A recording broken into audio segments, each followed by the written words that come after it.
Hyuga. That name, its meaning is ill-omened. Of your two teammates, one was forced into retirement due to severe injuries, and the other was killed in action during the Chunin exams. You are the only one left. Furthermore, you must be aware that with your natural talent, you are not suited to continue down the path of a shinobi. The sun was sinking below the horizon. A draft snaking in from the courtyard lifted the hair from the young man's forehead at the end of the corridor, revealing a pair of somewhat hesitant white eyes. Yes, you, who had spent 13 years in this world, nodded sullenly. He bowed his body slightly, forcing himself into a posture of humility before the elder, an act he still hadn't fully grown accustomed to. However, according to the customs of the Hyuga clan, I shall employ you. Take a look. The elder sitting on the veranda pushed a document forward. You already knew what was written on it. Hyuga clan Shinobi Lifetime Appointment Letter. It was a labor contract intended for the mediocre shinobi of the Hyuga clan. Work 6 days with 1 day off, room and board included. If a high-ranking member of the main house was in a good mood, one might even be gifted valuable trinkets from time to time. The total compensation was 30,000 ryo per month, roughly equivalent to 300,000 in Japan, or approximately $2,100. The job description consisted of nothing more than serving tea, delivering water, and doing odd jobs. Perhaps he would be assigned to prune the plants and flowers within the massive main house estate. Trivial tasks for shinobi. To be honest, this was a lucrative position that outsiders would break their necks competing for. You had no reason to refuse. He was a genin who had lost his teammates in last year's Chunin exams, having failed to promote in the year 48 exams, which were arguably the easiest session in history, and suffering a crushing defeat even against a dead last like Obito Uchiha. His career as a shinobi was essentially a closed case. Hyuga, you had no talent as a shinobi. Continuing as a ninja at the start of year 49 meant the risks far outweighed the rewards. Currently, it was the third year since the outbreak of the Third Shinobi World War. A stalemate had formed with the Hidden Stone, Hidden Leaf, and Hidden Sand locked in fierce combat around the Land of Rain. Under the orders of the Third Mizukage, the Hidden Mist was continuously expanding westward, seizing small nations like the Land of Waves. They were on the verge of a full-scale invasion of the Land of Fire's eastern coast. At this moment, the Leaf's main forces were spread thin across a long, grueling front line spanning the land of rivers, rain, and grass. To face the Mist's assault, the eastern coastal front was in desperate need of manpower. Unsurprisingly, the Hidden Leaf would soon issue mobilization orders requiring clan shinobi, led by the Uchiha and Hyuga, to head to the eastern front to repel the enemy. You vaguely remembered that in this war, the Hyuga clan would suffer heavy losses, and the secret of the Byakugan would be leaked. Remaining a shinobi at such a juncture meant he would likely be deployed to that meat grinder of a battlefield very soon. And you was currently just a mere genin. Even with the Hyuga name, he was at best a qualified piece of cannon fodder. Yet, looking at the black and white text before him, a contract that essentially bought out the rest of his life, you hesitated. Hyuga, did you not hear me? Yes, Elder. I am listening. The elder in front of the veranda was silent for a moment before saying flatly, "Then sign it quickly. Then take this appointment letter and submit it to the main house. Once you return, you can work in peace within the main house.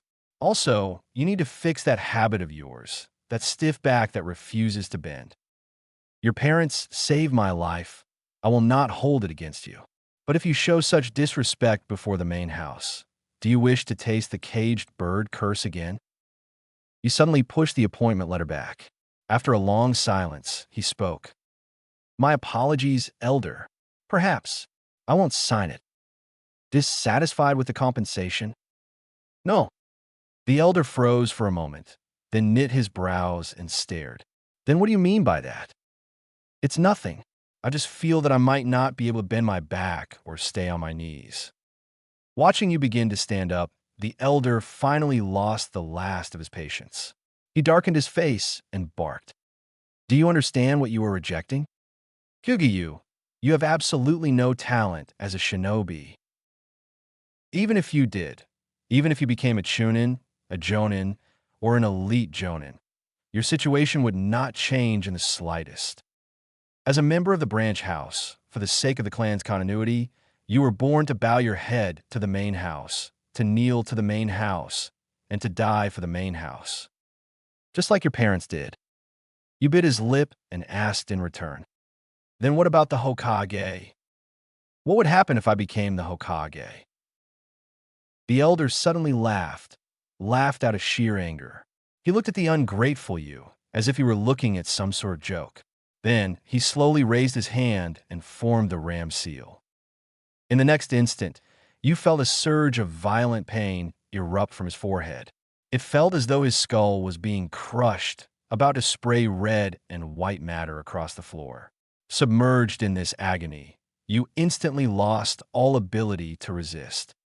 He clutched his head, his whole body trembling as he ground his molars together, blood seeping from the corners of his mouth. Despite this, you didn't make a sound. He stood his ground stubbornly like a pillar, looking at the elder. He bared his teeth in a grimace and asked defiantly, his voice wavering. Dea, if I become a Hokage, what then? Seeing this, the elder fell silent for a while. He closed his eyes with a sense of lingering weariness, released the seal, and sneered. You won't become the Hokage. Even if you train until the end of your days, you'll be nothing more than an ordinary genin. You know that better than I do. If you want to die, then go ahead and try. The old man turned his back on the veranda and waved him off, finally leaving one last lonely remark. Don't say I didn't warn you. That old man Hyuga Sosuke is currently looking for clansmen who know medical ninjutsu. The pain of the caged bird came quickly and left just as fast. The more crucial reason was that this lonely old man, whom you had served for 10 years and lived with under the same roof, did not actually want him dead. Yu's face was pale. He swayed for a moment, looking at the back of the elder who had lost interest in the conversation. He remained silent for a while. He knew the man was actually trying to help him, but after enduring such humiliation, being treated like livestock with a leash around his neck, the words of gratitude simply wouldn't come out. Finally, he turned silently and walked toward the exit of the luxurious estate. Like a bird breaking free from a cage, he crossed the corridor, moved through the courtyard, and strode out of the prison he had lived in for 13 years. It was true. Everything the old man said was correct. Having lived in this world for 13 years, you understood with agonizing clarity. He had no talent as a shinobi. He had no innate cheat code or system. He certainly didn't have a prominent or noble status. It seemed he was born solely to be a servant to the main house, existing as a sparrow protected by a cage. However, even among sparrows in a cage, there will always be outliers who refuse to spend their lives bowing their heads to peck at grain. In Hyuga, you was exactly that kind of outlier. If you wish to become a lion, you must first bow your head as a camel. This was something Hyuga you had heard in his previous life. It was said by Nietzsche. He claimed that humanity's most fundamental drives were the will to survive and the will to power.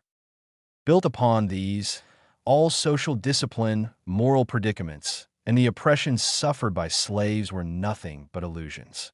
And if one wished to see through those illusions and break free of those predicaments, then first, one had to become a camel. You had to study to master all kinds of knowledge, especially knowledge that could help you survive and grow strong. Yet all of this knowledge was wrapped in the trappings of slave morality.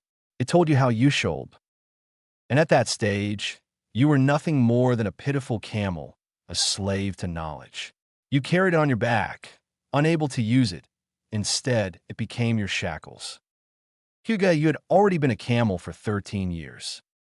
So much time had passed that he was starting to forget what kind of life he had once hoped for when he first opened his eyes in this world 13 years ago. Was it to live as a shinobi, running freely across vast lands? Was it to uphold his own ninja way, to speak his mind and follow through in this hot-blooded Mongol-like world? Or was it simply because he had grown sick of his past life, of bending his back endlessly just to survive, fawning over one beer-bellied superior after another, exhausted from a life of constant bowing and scraping? Fate, however, played a cruel joke on Hyuga.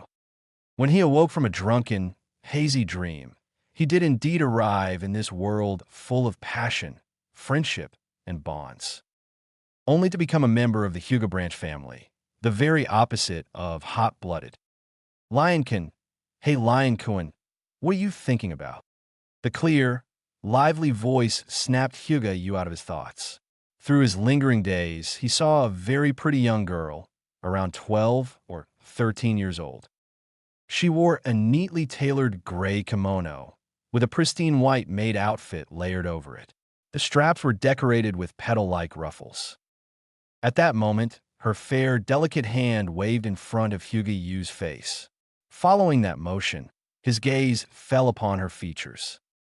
A straight, elegant nose, softly flushed lips, long lashes that curled upward, and a pair of pale eyes filled with gentle warmth. Oh, it's Natsu. Hyuga Natsu. She was 1 year younger than Hyuga-Yu, yet the two of them had been in the same class at the Ninja Academy. Like him, she was a member of the Hyuga branch family. Unlike him, however, her talent was outstanding. Her gentle fist, Byakugan, and 8 trigrams techniques, the Hyuga clan's 3 core arts, had progressed rapidly. Just last year, she advanced to Chunin alongside Obito Uchiha, Might Guy, and others. Soon after, she joined the main family's guard unit as both a protector and a maid, receiving a monthly stipend of 300,000 ryo. Incidentally, she would later become the personal bodyguard of the future Hyuga clan heir, Hanabi Hyuga. Based on the clan's requirements for such a position, Hyuga-Yu estimated that by then, this branch family prodigy would be at least a jonin. Looking at this genius girl of the branch family, whose circumstances were utterly different from his own, Hyuga-Yu smiled wryly and corrected her. I've told you already, don't keep calling me Lion-kun. My name is spelled Yu. It means dusk. The sun's sinking in the west. He paused, recalling the implication behind what the clan elder had said earlier. His gaze darkened slightly. An ill-omened person. That's not true at all. Hyuga Natsu puffed out her cheeks and shook her head like a rattle drum. She immediately cut him off with a bright smile. Yu-kun, in my eyes, you've always been very brave. And besides, that nickname suits you perfectly. Back at the Ninja Academy, Yu-kun was dazzling, just like a lion. Hyuga knew she was referring to the time he trained with Might Guy while wearing that green jumpsuit. The corner of his mouth twitched. Please spare me, Natsu. How did the thing I asked you to do go? Hyuga Natsu nodded. No problem. Young Master Genko is also very curious about you. And when it comes to medical ninjutsu, no one among our peers in the clan is better than you.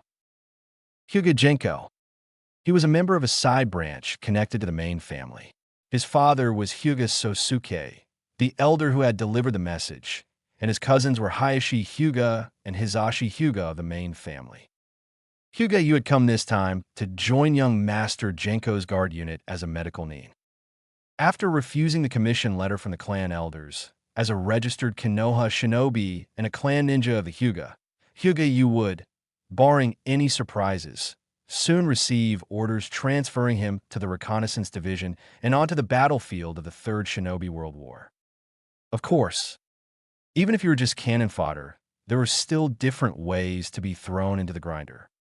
At this point, the battlefronts in the directions of the land of rivers, the land of rain, and the land of grass had already descended into utter bloodshed. All sides were fighting so fiercely they might as well have been trying to smash each other's brains out. A disposable genin like Hyuga, once transferred there, would have less than a 10% chance of surviving a month. In contrast, the Hidden Mist Front, where clan shinobi would soon be mobilized, had only just seen the war begin. The overall intensity of the fighting was still relatively low. Moreover, once the crisis of the Byakugan's information leak was overcome, Kirigakuru's main force, the 7 ninja swordsmen of the mist, would collide with Might Dewey, who would burn his very life to open the 8 Gates Gate of Death. The Mist's offensive would be dealt a devastating blow and slowed even further, dragging on until the war's end. On this battlefield, there were 3 key points Hyuga you needed to be mindful of. First, avoid the enemy's targeted hunts against the Hyuga main family. Second, steer clear of the 7 ninja swordsmen of the mist. Third, after the Canopy Bridge incident erupted, make absolutely sure not to get caught up in the plot point where Kakashi Hatake killed Rin Noara, leading to Obito Uchiha's descent into darkness. Based on cumulative military merit calculated from time survived on the battlefield. Once the war ended, Hyuga you would be awarded the rank of Chunin. Becoming a Chunin meant he would be qualified to form his own team and accept missions independently, enter the Ninja Academy system as an instructor, or serve in Konoha institutions such as the Interrogation Unit or the Reconnaissance Division. Although he would still, nominally, have to obey orders from the main family, at least with some distance, he wouldn't need to bow and kneel day after day, kowtowing at every turn. How should he put it? Distance makes things beautiful, something like that. And as long as he joined Hyuga Genko's guard unit, he could, through Genko's connections, avoid being sent straight into the frontline reconnaissance division. Instead, he could remain in the rear camps as a medical nin, quietly coasting by. It was a win-win. Hyuga Genko gained a clan medical nin stationed permanently at the rear. In Hyuga, you gained a chance to survive the chaos of the battlefield.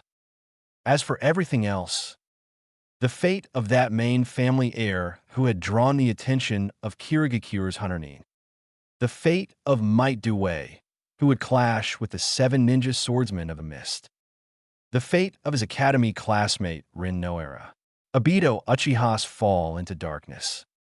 Hyuga you knew his own strength was pitifully small. He could barely protect his own life, let alone change these major events locked into the main plot. As Hyuga you was lost in these thoughts. Hyuga Natsu looked at him with a troubled expression. Once again, his mind had drifted far away, completely ignoring her. She didn't understand why. Ever since failing the Chunin exams, Hyuga you had been so weighed down by worry. But seeing him like this, she couldn't help clenching her fists. Then, she lifted her fair little face, met his eyes with her gentle Byakugan gaze, gathered her courage, and spoke earnestly. I've also been assigned to young Master Genko's guard unit this time. I'll be going to the battlefield with you. Yukon, I'll protect you. Hyuga Yu, snapped out his reverie by those words, felt as though someone had smashed his forehead with a heavy hammer.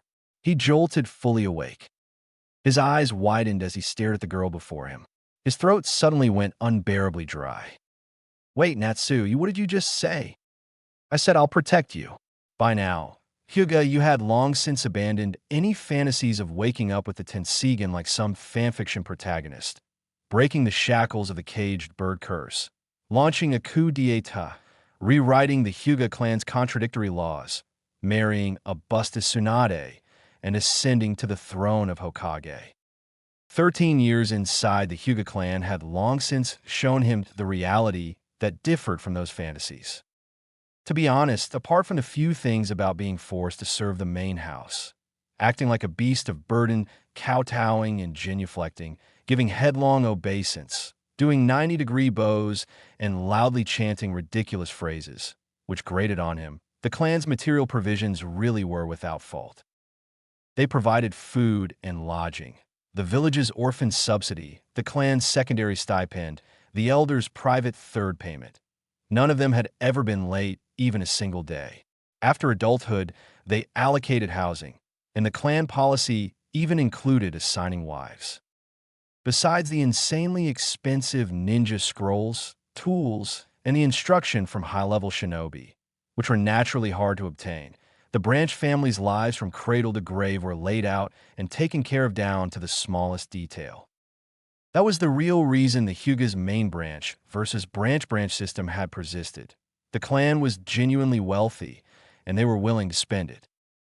Under those conditions, no matter how much the branch families resented it, that discontent tended to stay confined to individuals and to the currently segregated batch of branch family members. But understanding didn't equal acceptance. Hyuga did not have the habit of kowtowing to people or performing 90-degree bows while shouting Hontoni Mashue gozaimasen. I am truly sorry. Even if he had to follow local customs, he could only accept a few superficial daily etiquettes at most. So even though he knew he lacked natural talent as a shinobi, he still wanted to become a chunin. He wanted to risk his life to stop being dependent on others, to stop kneeling and kowtowing. And yet, right now, standing before the prodigy girl from the branch family and faced with the absolute seriousness of her promise to him, Hyuga suddenly went quiet. Hyuga Natsu was the wife the clan had assigned to him, his fiancée. No matter how he'd planned things, he hadn't expected that Natsu, who would later serve as Hanabi's personal maid, survive Pain's attack, and flee the Fourth Great Ninja War, would at this moment be joining him as part of the escort for the main house young master Hyuga Genko, and would go with him to the battlefield of the Third Great Ninja War. "What's wrong? Yukun, you look awful," she said. "Nothing." Hyuga drew a deep breath, lifted his head, and smiled with narrowed eyes at the little lowly fiancé before him. "Yukun sounds so strange coming from you. Just call me Lion," he said. "Lion."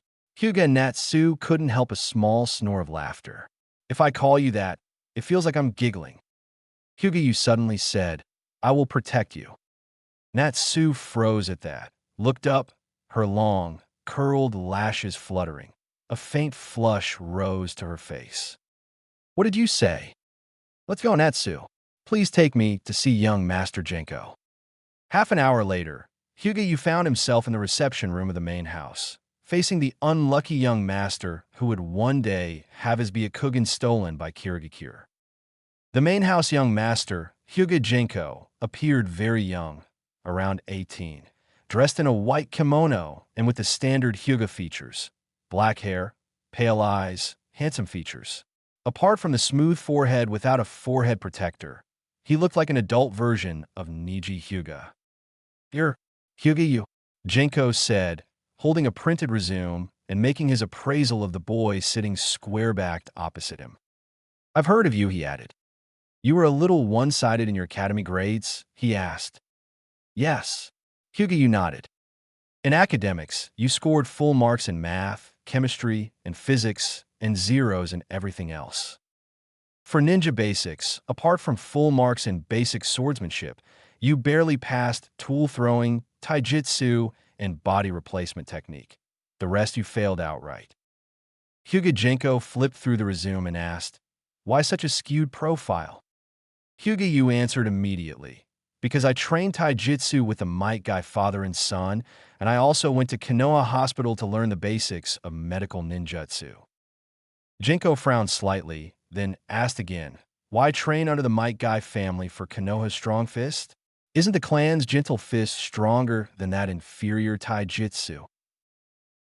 You did not dare be careless and replied at once, "I've learned both strong fist and gentle fist. Strong fist is simply better at conditioning the body. It can help speed up the process of activating the Byakugan." When Genko heard that his concern was about activating the Byakugan, his expression softened. In school, two types of people were memorable: geniuses at the top of the ranks and pathetic tailenders. A tailender from one of Konoha's leading clans was even more conspicuous. Genko had heard rumors about Hyuga lack of natural talent. His chakra reserves were meager, barely qualifying him as an ordinary shinobi, let alone as a Hyuga. Activating the Byakugan requires far greater chakra reserves for Hyuga clan members than it does for ordinary ninjas. Once he realized Yu's strange behavior in the academy was all to open his Byakugan, Hyuga Genko gave him a sidelong look and respected the boy's determination. Before this, including Genko himself, many in the clan hadn't believed you could awaken the Byakugan within 3 years of graduation. Yet unexpectedly, at last year's Chunin exams, he truly had opened the Byakugan early and stood all the way to the final ring. Although even Obito Uchiha at the time, another tailender, hadn't won. Genko continued, "So you learned medical ninjutsu during your academy years? What medical techniques can you do?" D-rank chakra recovery technique, chakra needle and thread. C-rank surface suturing. B-rank fine lesion extraction. You answered. Not bad. Genko nodded and offered a smile. With that talent, having opened the Byakugan and learned so many medical techniques, Hyuga, you've worked hard. As a reconnaissance ninja, you're still lacking, he added. But as a medical ninja, you're quite competent, and you just happen to fill a gap our clan lacks. He thought for a moment. Then, remembering the message the main house elder had sent, arranged, "I will report this to the main branch. From now on, the clan will cultivate you more toward the medical ninja track. When the village issues deployment orders, I'll arrange for you to be placed in a rear camp to study with the medical ninja stationed there." Hyuga Genko closed the resume and looked at the lowered-headed youth before him. Any objections? Hyuga suddenly lifted his head, his expression serious. Yes. I apply to go on missions with the unit, to be part of your escort. Genko's brows tightened. He snapped the resume shut and tossed it on the table with a slap, looking at him coldly. I said, as a reconnaissance ninja, you are not qualified. Hyuga raised his chin. Beneath heavy bangs, his pale eyes shone with stubborn light. He insisted, I can. Please leave. Master Genko, I still have. I will make arrangements regarding your affairs. For now, please leave. Hyuga proposal was mercilessly rejected. This young master of the main house didn't even give him a chance to prove himself before standing up to dismiss him. His attitude was exceptionally firm. Hyuga could understand why he was doing this. Hyuga Genko was entering the battlefield of the Third Great Ninja War to set an example as a member of the main house.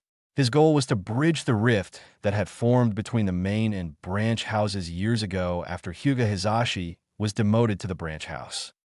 While there was certainly an element of showmanship involved, whether it was to prevent the Byakugan from falling into enemy hands or to ensure the safety of the few existing main house members, what he needed were reliable branch house guards.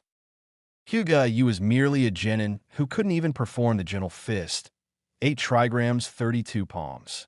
Compared to other genin, he had merely learned a few extra medical ninjutsu. In Genko's eyes, Yu was nothing but a burden, not even sturdy enough to serve as a human shield. This was reality. However, only Hyuga knew just how thorny the situation facing this main house young master would be. The Byakugan theft incident was not simple. There were strict confidentiality regulations among ninja. Intelligence regarding a main house member entering the battlefield was classified as top secret within the Hyuga clan.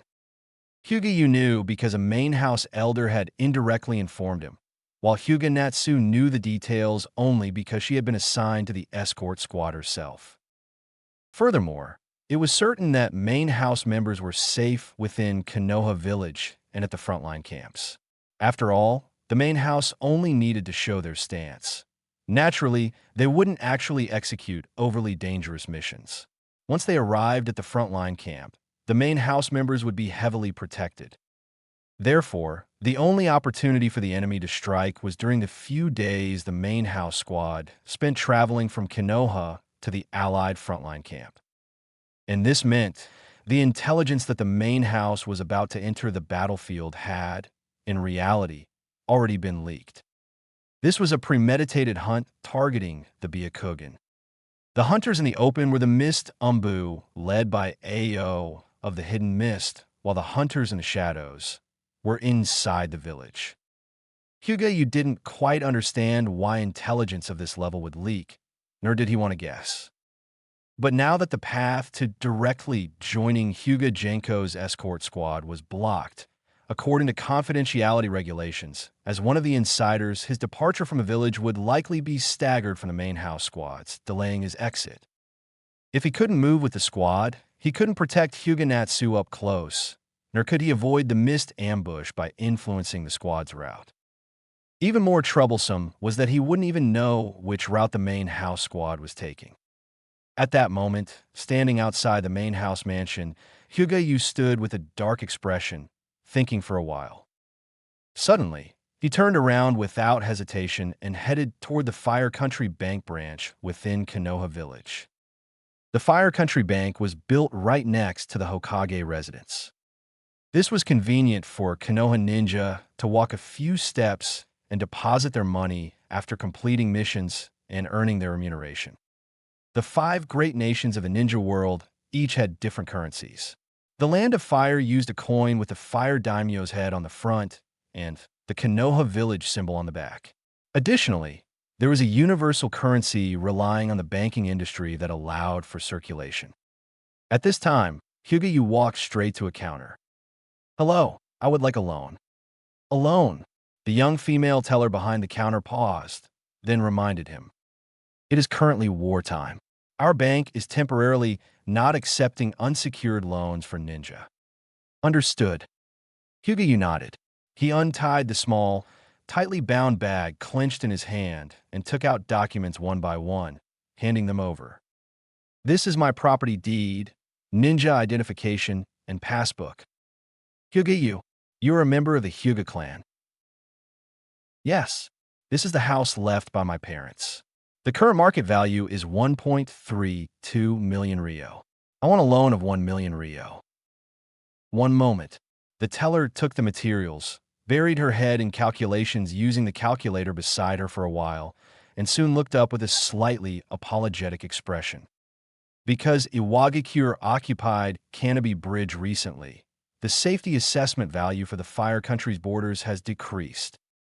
According to current market trends, the mortgage rate for commercial residential properties within Konoha Village is only 50% to 60%, depending on the location. Since the apartment you provided is located on the edge of the Hyuga clan grounds, our bank can offer you the highest mortgage rate, but we can only approve a loan with a limit of 800,000 Ryo." Hearing this, Hyuga couldn't help but fall silent. It was currently Konoha year 49.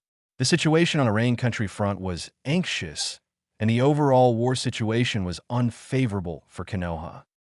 The Canopy Bridge mentioned by the teller was located in the Land of Grass to the northwest of the Land of Fire. It had previously been a vital supply route for Konoha. Its seizure by the Hidden Stone caused market fluctuations and a drop in investor confidence. This situation would likely persist until next year, when the Kakashi team, led by Minato Namikaze, destroyed Canopy Bridge. "Hyuga, do you still want the loan?" The young female teller looked up at Hyuga tender face, lowered her voice, quietly raised a hand to cover the corner of her mouth, and whispered a reminder. "If you don't need the money urgently, you can wait a few years. The market will probably be much better by then." Hyuga shook his head. "No need. Please process the paperwork." The teller meant that after the Great Ninja War ended and mission quotas were redistributed among the major ninja villages, ninja who relied on missions for income wouldn't be so tight on cash. But Hyuga wasn't tight on cash right now. He actually had 200,000 Ryo in savings. He had another use for this money. Soon.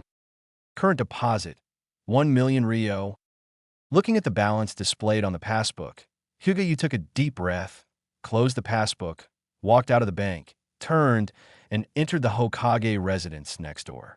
He went all the way to the slightly deserted mission assignment desk on the second floor. At this time, due to the outbreak of the Third Great Ninja War, the volume of village missions had dropped sharply, and the originally busy mission assignment desk had become quiet. Inside the office, only a clerk wearing a Chunin flak jacket and thick glasses sat alone behind a desk, yawning. Hyuga walked straight over and spoke. "Hello, I want to issue a mission." Hearing the voice, the Chunin clerk looked up. Seeing Hyuga's white eyes, he was somewhat surprised. "Issuing a mission at a time like this?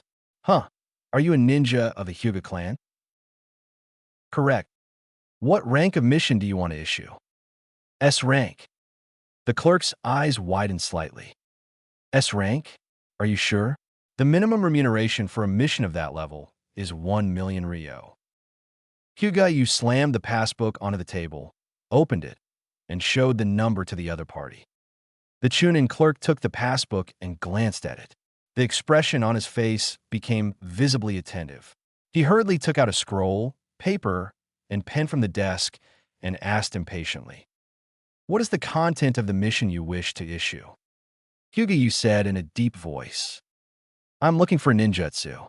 I need the corresponding ninjutsu scroll, or for a ninja who has mastered this ninjutsu to teach it personally." Hearing this, the Chunin clerk felt slightly astonished and couldn't help but look at Hyuga Yu again to confirm. Everyone knew that the Hyuga clan, possessing the Byakugan Kekkei Genkai, had secret techniques and nintai jutsu unique to their clan. They basically didn't dabble in other ninjutsu, let alone pay such a huge price to purchase one. However, what was up with this boy? "Apologies, may I ask your name?" "Hyuga Yu." Hearing this, the Chunin clerk couldn't help but look at Hyuga Yu again. Remembering some rumors about this name, his expression became a bit strange. "Hyuga Yu, you are that. Ahem. Then what is the ninjutsu you wish to commission a search for?" Hyuga Yu took a deep breath and said solemnly, "Wind style, vacuum blade. Wind style, vacuum blade. A B-rank wind style ninjutsu. Its effect is to infuse wind-style chakra into a kunai, forming a sharp sword. Its characteristics are extremely low consumption, very few ninja who have mastered it, and extremely high learning difficulty. Although ninjutsu is not strictly classified by rank regarding consumption, placing more importance on how much chakra the ninja inputs. Under conditions of equal input, high-ranking ninjutsu will undoubtedly consume relatively more chakra than low-ranking ninjutsu due to their complexity. But there are exceptions. Wind style, vacuum blade, is this type of ninjutsu. Although it is a B-rank ninjutsu, it is classified as such mostly due to the difficulty of learning it. In terms of sheer consumption, it is lower than most C-rank ninjutsu. This is determined by the form of the technique. This technique combines the shape transformation of wind style with a strong adhesion effect on ninja tools. The so-called strong adhesion effect is similar to the state Asuma Sarutobi would demonstrate to Naruto in the future when explaining wind style, infusing wind style chakra into a chakra blade and throwing it to pierce through a tree. Normally, achieving that effect requires a considerably high level of training in wind style nature transformation, and the ninja tool must be made of special chakra metal. This is why, despite the technique not looking particularly flashy and its power not appearing overwhelmingly strong, it is classified as B-rank. But for Hyuga Yu, who possessed very little chakra, this was the most suitable ninjutsu. The three great assets of a Hyuga clan: the Byakugan, the Gentle Fist, and the 8 trigrams. Their principles are actually interconnected. They all rely on the Byakugan's ability to see the chakra pathway system and the flow of chakra, releasing chakra continuously or in large quantities from the Tenketsu, chakra points, to form the Nintai Jutsu unique to the Hyuga clan, the unreplicable Gentle Fist style. The prerequisite for achieving this is based on the Hyuga clansman having a chakra volume slightly higher than that of an ordinary ninja. Example: adult Kakashi has a stamina stat of 6, while Niji has 7. However, for Hyuga Yu, just maintaining the consumption of the Byakugan during battle was already quite difficult. It was impossible to allocate his remaining chakra to the continuous Gentle Fist and 8 trigrams, which required large amounts of chakra. During last year's Chunin exams, it was precisely because he forcibly used the Gentle Fist art, 8 trigrams, 32 palms, and crashed halfway through that he suffered a regrettable defeat. However, his 13 years of buried study were not useless. Hyuga Yu had planned his own growth path a long time ago. The scarcity of his chakra determined that he could only follow the route of a concise and efficient ninja. His battles often had to end in an instant or within a very short period. Therefore, he shifted his personal focus to taijutsu, ninja tools, and medical ninjutsu, pairing them with the Byakugan to construct a combat system that belonged solely to him. And now, what was missing to complete the final link of this combat system was precisely this wind-style ninjutsu, vacuum blade. Hyuga did not originally intend to acquire this ninjutsu in this manner. Instead, he had planned to create a slightly weaker C-rank version himself after deepening his training in wind-style nature and shape transformation. After all, the price of obtaining it was somewhat too heavy. But plans can never keep up with changes. Things having reached this point, in order to protect his fiancée, Hyuga Natsu, and to face the battlefield he was about to step onto, Hyuga had no choice but to take this step ahead of schedule. Yes, wind style is a rare affinity among the ninja population. And within this extremely small group of ninja, as far as Hyuga knew, there was only one person in the entire Hidden Leaf Village who had mastered the ninjutsu wind style, Vacuum Blade. Danzo Shimura. Thinking for a moment and clearing his head, Hyuga walked out of the Hokage residence after posting his mission. He identified his bearings and then ran nonstop toward the Konoha training grounds. If one were to unfold Konoha like a fan, the Konoha training grounds were located in the fifth ring of this massive semicircle, adjacent to the perimeter walls and forest surrounding the village. The supporting ninja tool shops, blacksmiths, and hardware wholesale markets were all located in this area.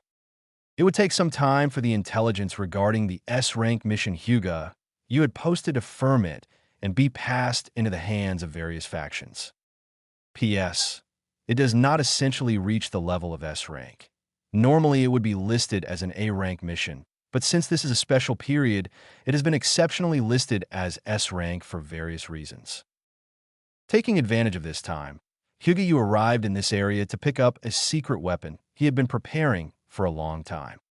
At this time, the streets outside the Konoha training grounds were quite lively, filled everywhere with ninja buying tools or repairing equipment. Hyuga moved through the crowd, lifted the door curtain, and walked into a large ninja tool shop. The young apprentice responsible for running errands and entertaining guests inside the shop immediately perked up upon observing Hyuga's wide eyes. He welcomed him eagerly. "Welcome, guest. How may I help you?" Hyuga glanced at the other party, seeing the boy wearing a sky-pointing ponytail and round-framed glasses. Clearly a fresh face he hadn't seen before. He said, "I am here to pick up a custom-made ninja tool."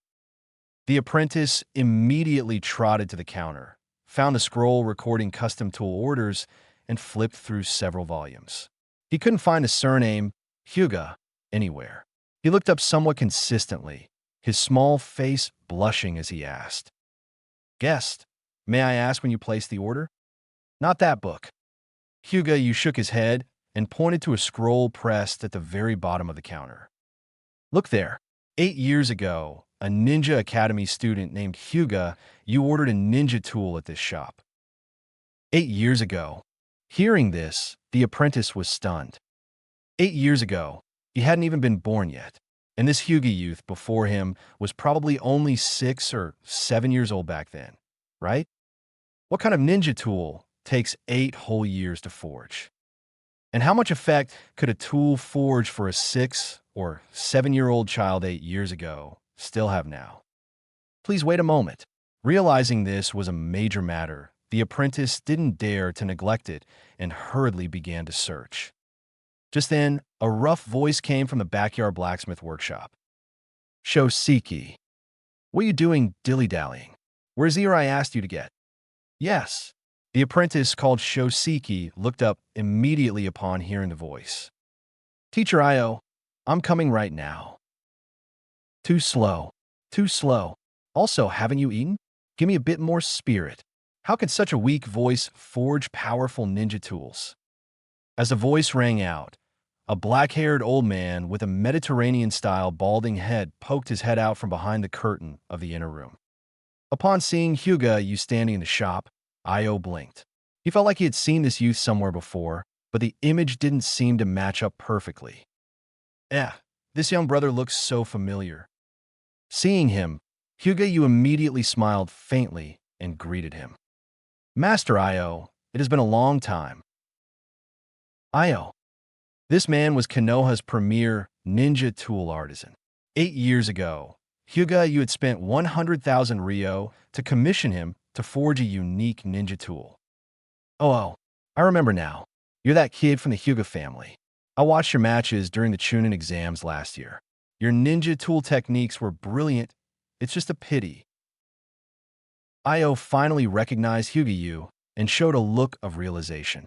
But quickly thinking of something, he hurriedly shut his mouth and revealed an embarrassed expression. It's nothing. Hyuga Yu shook his head indifferently. He had only awakened his Byakugan the year before last, and his mastery of medical ninjutsu and gentle fist acupoint striking was only at a beginner level. Chunin aren't as common as cabbage. To be able to advance to the final tournament stage under those circumstances was already considered dumb luck. However, things are different now. Thinking of this, Hyuga Yu looked directly at Io before him and asked straight away, Master Io, how is the crafting of that ninja tool I ordered coming along? Looking at the youth in front of him, Io immediately remembered the special ninja tool commissioned 8 years ago. His spirit rose involuntarily, and he laughed proudly. That tool has been completed. Last year it was still undergoing the final process, so it couldn't be put to use. I am truly sorry about that. Saying so, he beckoned to Hyuga Yu, signaling for him to follow him to the backyard. Follow me.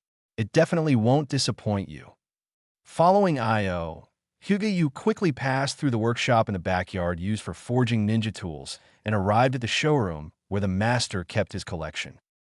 As they walked, Io sighed with emotion. I really didn't expect that in this day and age there would still be a ninja thinking about using this kind of weapon. To the side, Shoseki tilted his head, a bit confused, but hung excitedly behind Io and Hyuga Yu. He seemed eager to see what this ninja tool, which had taken 8 years to craft, actually looked like. At this, Hyuga Yu shook his head and said, although it isn't made of precious materials, the manufacturing process is extremely tedious. It has to balance the sturdiness required for close-quarters combat with the flexibility needed for use. Thinking about it, in the entire Hidden Leaf, only you, Master Io, could craft such a tool. After all, it is a weapon eliminated by the times. Haha, only an old stubborn fool like me would be willing to make this kind of tea. I'll accept your praise. Io let out a loud laugh, took out a key, and opened the door to the showroom, leading Hyuga Yu inside. Inside the rather spacious showroom, a uniquely shaped ninja tool was displayed on the shelves every meter. Ninja swords, iron staffs, cleavers, steel wires, tonfas, chain staffs, iron chains, explosive tags, spiked iron balls, giant chained iron balls, Fuma shuriken, blast spheres. All sorts of common and uncommon ninja tools were displayed there. If open to the public, it could even serve as a small museum of ninja tools. Soon, the three of them reached the end of the showroom. Io lifted a massive wooden box, 2.5 meters long, down from the innermost shelf. He opened the wooden box. Inside lay a large Japanese bao yumi, taller than Hyuga Yu himself. The bao was about 2.2 meters long overall, asymmetrical with the upper part long and the lower part short, similar in form to the hama yumi used in countryside rituals. It was made entirely off Maruki wood, with Waidigo high streamers adorning the ends. Several key parts, such as the upper curve nodes, the grip nodes, and the Hamazuraya curve nodes, were fitted with modules that could be activated by chakra. If encountered with close-quarters combat, matching iron bow plates could be slotted into grooves, allowing it to be used to whip people, though generally, doing so is not recommended.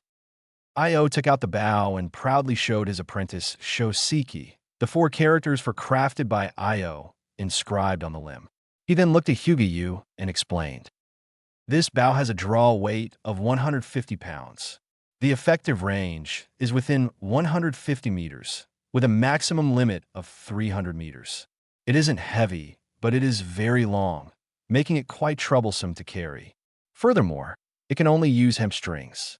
Arrows fired with this kind of draw weight, well, it's very difficult to recover and reuse them." Hyuga nodded and estimated. "In other words, it will be scrapped after about 100 to 200 shots." Exactly. Using tanned elastic ninja wire is an alternative, but it affects the handling of the bow. Since you commissioned this specific type of bow, you should understand that, right? Hyuga nodded. The Japanese bow has a specialized shooting technique. The hand holding the bow must master the vibration amplitude of the bow when the arrow is released, predict the reaction force generated by the difference in length between the upper and lower limbs, and use this reaction force to calculate the arrow's launch direction and the amount of force applied. As long as one can properly utilize this reaction force, the trajectory of the fired arrow can undergo various changes, such as controlling the range or the parabolic arc.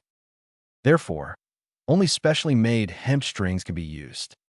In other words, this weapon takes a long time to build, has high maintenance costs, and the bowstring has a short lifespan. Coupled with the fact that the explosive speed of ninjas during combat is comparable to a locomotive. Once a battle starts, the distance between both sides closes rapidly. Bows and arrows quickly lose their effectiveness and can even become a burden. Thus, the bow and arrow became the tiers of the era. In the entire history of the ninja world, one could barely find anyone named who used a bow, perhaps only Kidamaru, who was beaten to death by Niji Hyuga. For ordinary ninjas, having the time to practice with such a thankless tool would be better spent practicing the body flicker technique. However, if one adds the Byakugan, which starts with a visual range of 1 kilometer, and the wind style, vacuum blade, which can be attached to ninja tools to increase range and enhance penetration power, then everything changes completely. With this thought in mind, Hyuga took the bow, his heart filling with anticipation. Of course, the path of Byakugan weapon-infused nature transformation was just a concept he had calculated based on his knowledge. The actual combat effectiveness still required concrete testing. Moreover, the Jutsu Wind style vacuum blade was currently non-existent for him. Although he had decided to make contact with Danzo Shimura, whether Danzo would accept him, a member of the Hyuga branch family, was another matter entirely. Hyuga's current positioning was very awkward. Unlike Might Guy, who tried to join the route for Kakashi's sake, but was rejected on the grounds that there is absolutely no darkness in your heart, you belong to the completely opposite extreme. Although Hyuga was momentarily filled with ambition and had a very spirited desire to live a significant life, he ultimately still bore the caged bird seal on his forehead. In a substantial sense, he was already considered a dog of the Hyuga family. At any time, he could be forced by the main family to leak intelligence. Given Danzo's character, suspicious, cautious, trusting no one, not even his own subordinates, and only daring to use people after branding them with a curse seal, it was likely very difficult for him to accept you. But then again, people's thoughts differ vastly at different stages of life. Just like how children always want to be adults, but adults always envy the time spent playing in the mud as children. And Danzo Shimura, who is stuck in an even more awkward period than Hyuga right now, might just hold his nose and convince himself? While Hyuga was preparing to step onto the battlefield on one side, the S-rank mission intelligence posted by Hyuga quickly began to ferment on the other, being prioritized for delivery to the Jonin Council, the Umbu, and their subsidiary organizations. Setting aside whether the mission grading was reasonable, simply looking at the content of the mission release, some sharp-minded and well-informed ninjas had already sensed the incongruity of this task. Wind style, vacuum blade. Currently, only 2 people in the entire Hidden Leaf Village knew this ninjutsu.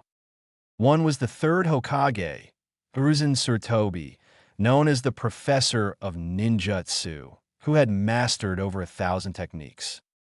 The second was the high-ranking official of Konoha, leader of the Root, and one of the Hokage's advisors, Danzo Shimura. Between the two, it was obviously Danzo Shimura who was more proficient in this technique.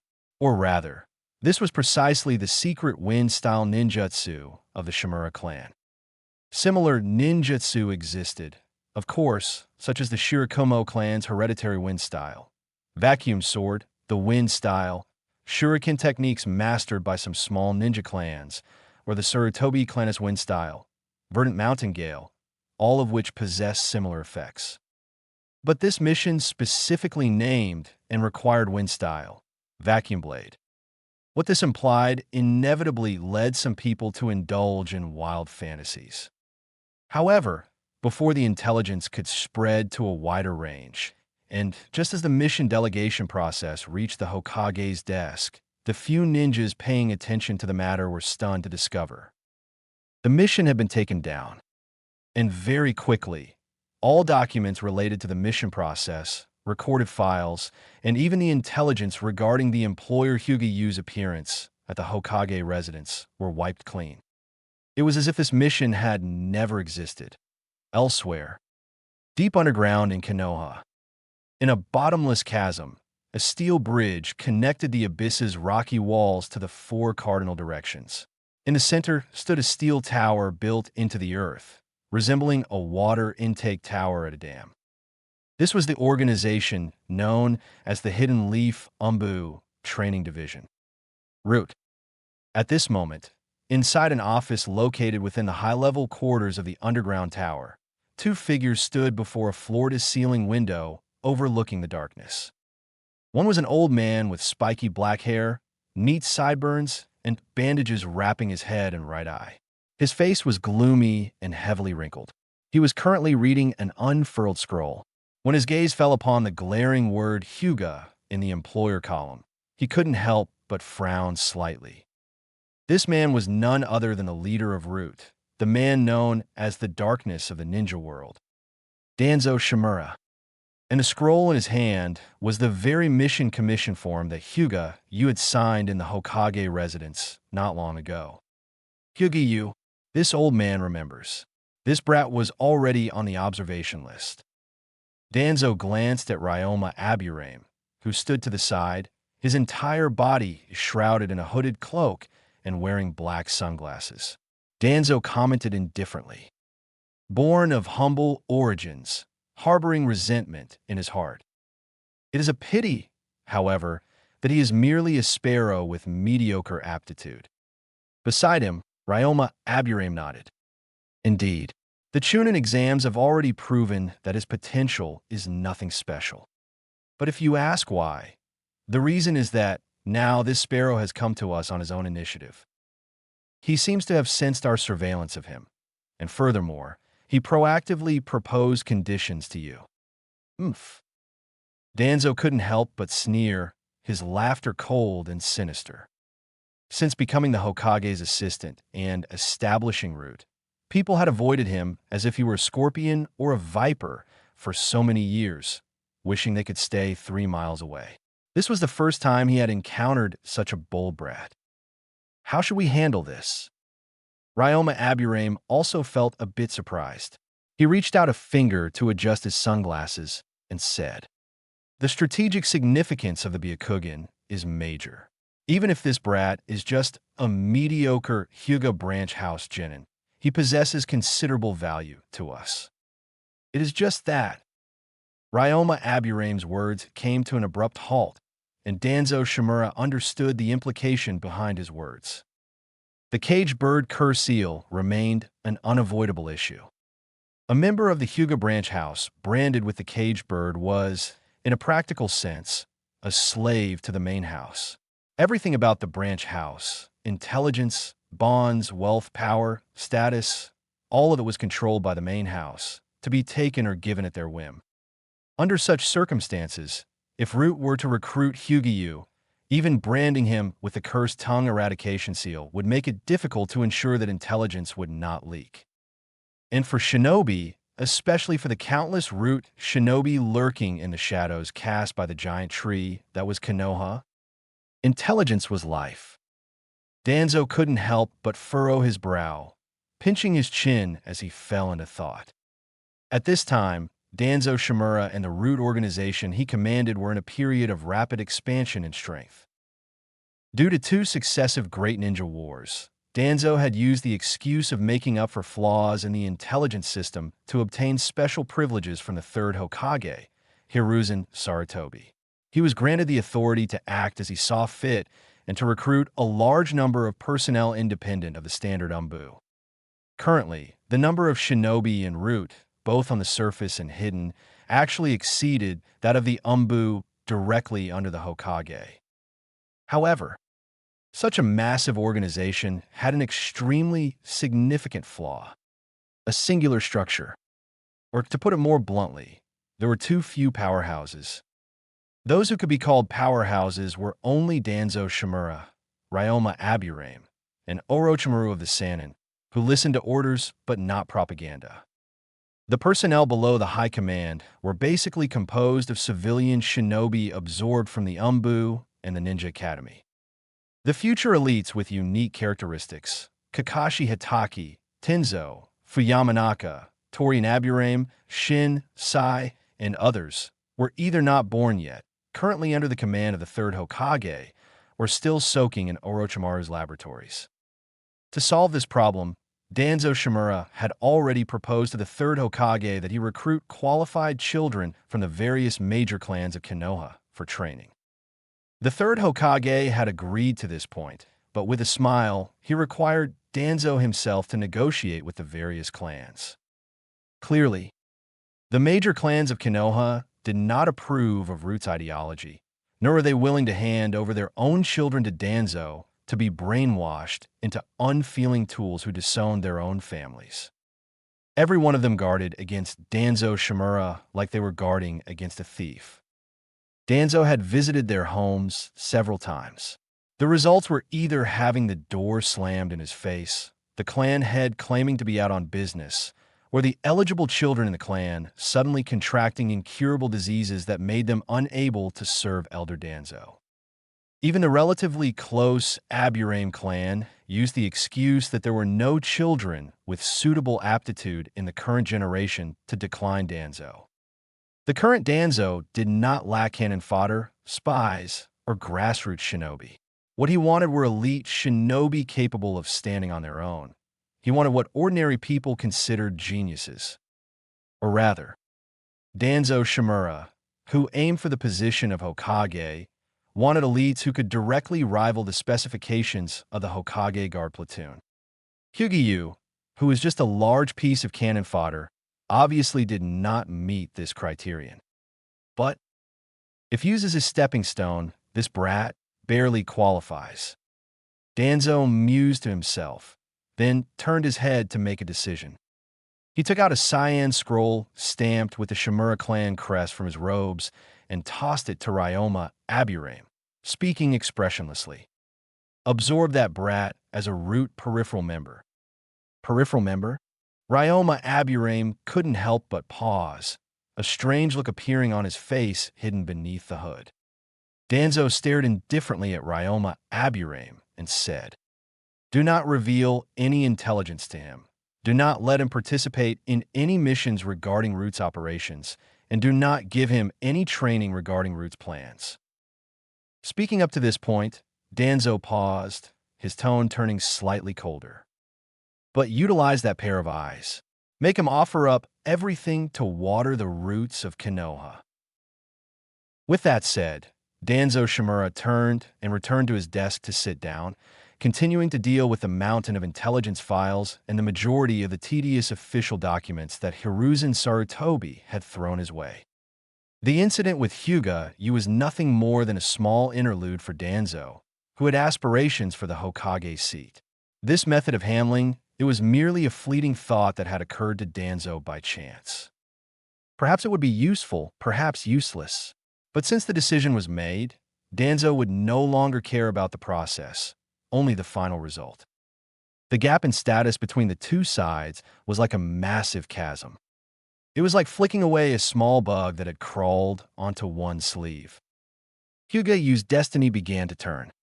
But as the saying goes, the leader moves his lips and the subordinates run their legs off. Facing Danzo's impromptu decision regarding a root peripheral member, Ryoma Aburame immediately felt a headache the size of a bucket. He couldn't help but twitch the corner of his mouth bitterly, thinking to himself, I can't do this, I can't do that, yet I have to perfectly utilize his Byakugan without letting that brat come into contact with any root operational intelligence. How am I supposed to arrange this brat? But soon, Ryoma Aburame suddenly thought of a post that seemed to perfectly meet Danzo's requirements. The research on the Zero Tails project left behind by the second Hokage has entered a bottleneck. The project team was dismantled by Orochimaru. Currently, all the members are holding idle positions. I could actually have this Brad join Tanuki Shigaraki's squad. Hyuga walked out of the ninja tool shop carrying a 2.5-meter-long bow case diagonally across his back, stepping onto the road home. Inside the massive case, in addition to the giant Yumabo, forged with sulfur, there were 3 hemp strings, 50 arrows, and the corresponding quiver, finger guard, and arm guard accessories. Carrying such an exaggeratedly large box through the streets was quite conspicuous. Along the way, you could faintly hear passing ninja pointing and whispering about him. Whoa, what kind of ninja tool is that kid carrying? Even a Fuma shuriken isn't that big, is it? Huh, isn't it the Hyuga family freak, you Hyuga? Who is you Hyuga? A walking disaster. Keep your voice down, don't let him pick you as a teammate. He was a weird kid back in the academy. Instead of learning the Hyuga clan's secret techniques like he should, he spent all his time practicing strong fist with that eternal genin, Might Due, and his son. It's a pity his aptitude was so poor that even Might Due didn't want him. After becoming a genin, 2 of his teammates died, one after the other. Every time, he's the weakest one, yet he's the one who survives. It's like he sucks all the luck out of his teammates. Now, I guess he knows that practicing ninjutsu or taijutsu is useless for him, so he switched to practicing weapon throwing, which doesn't require chakra. Haha, no wonder they say he's the disgrace of the Hyuga clan. Listening to the rustling whispers along the way, words of pity, ridicule, or jealousy drifting past his ears, Yu's gaze darkened slightly. He did not argue. He simply quickened his pace, swiftly leaving the vicinity of the Konoha training grounds. The dark clouds of war already loomed over the hidden leaf. After leaving the training grounds, the road became increasingly desolate. There were few pedestrians stopping on the streets.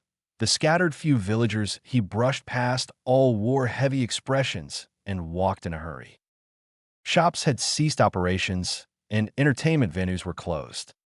Only the areas around the Konoha Hospital and the training grounds were more congested than usual. Soon, the sun began to set. After traveling to several locations in a single day and doing everything possible to prepare for war, you returned to the vicinity of the Hyuga clan grounds. He had 2 places of residence. One was a side room for servants within the residence of the main house elder, Hyuga Takiro. The other was a cramped apartment on the edge of the Hyuga district, left to him by his parents in this life. Having rejected the elder's letter of appointment, you had effectively terminated his employment with him. Therefore, he could now only return to that narrow, cramped little apartment. Fortunately, although the apartment was small, it gave you a unique sense of security. However, just as he was about to step into the Hyuga clan grounds, walking along the road, you suddenly sensed a gaze hidden in the shadows of the street, peering directly at him. Yu's heart instantly went cold. In the early stages, when he was extremely weak and could only rely on the Kekkei Genkai, the Byakugan, as his core ability, he had become exceptionally sensitive to the gaze of others. One could even say that this was the very reliance that had allowed him, a cannon fodder genin, to survive until now after personally participating in the Third Great Ninja War for 2 years, while essentially all his teammates had died.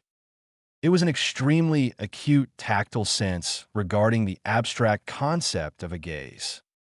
The human eye's field of view is generally 180 degrees horizontally and 135 degrees vertically. When looking straight ahead, the range of clear vision is about 120 degrees, while peripheral vision can perceive about 60 degrees on either side. Looking up covers generally 60 degrees, and looking down covers about 75 degrees. The Byakugan, however, has a field of view of 360 degrees.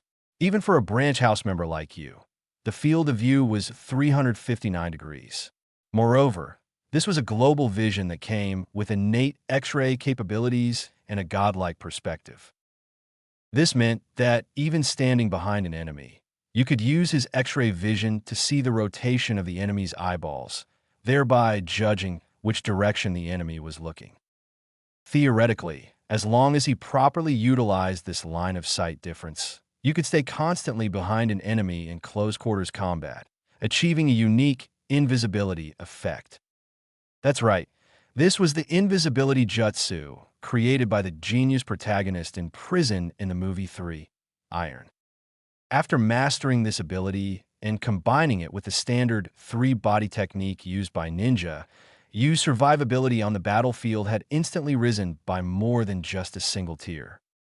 Just like right now, the sensitive Yu instantly discerned that this gaze looking at him carried a killing intent.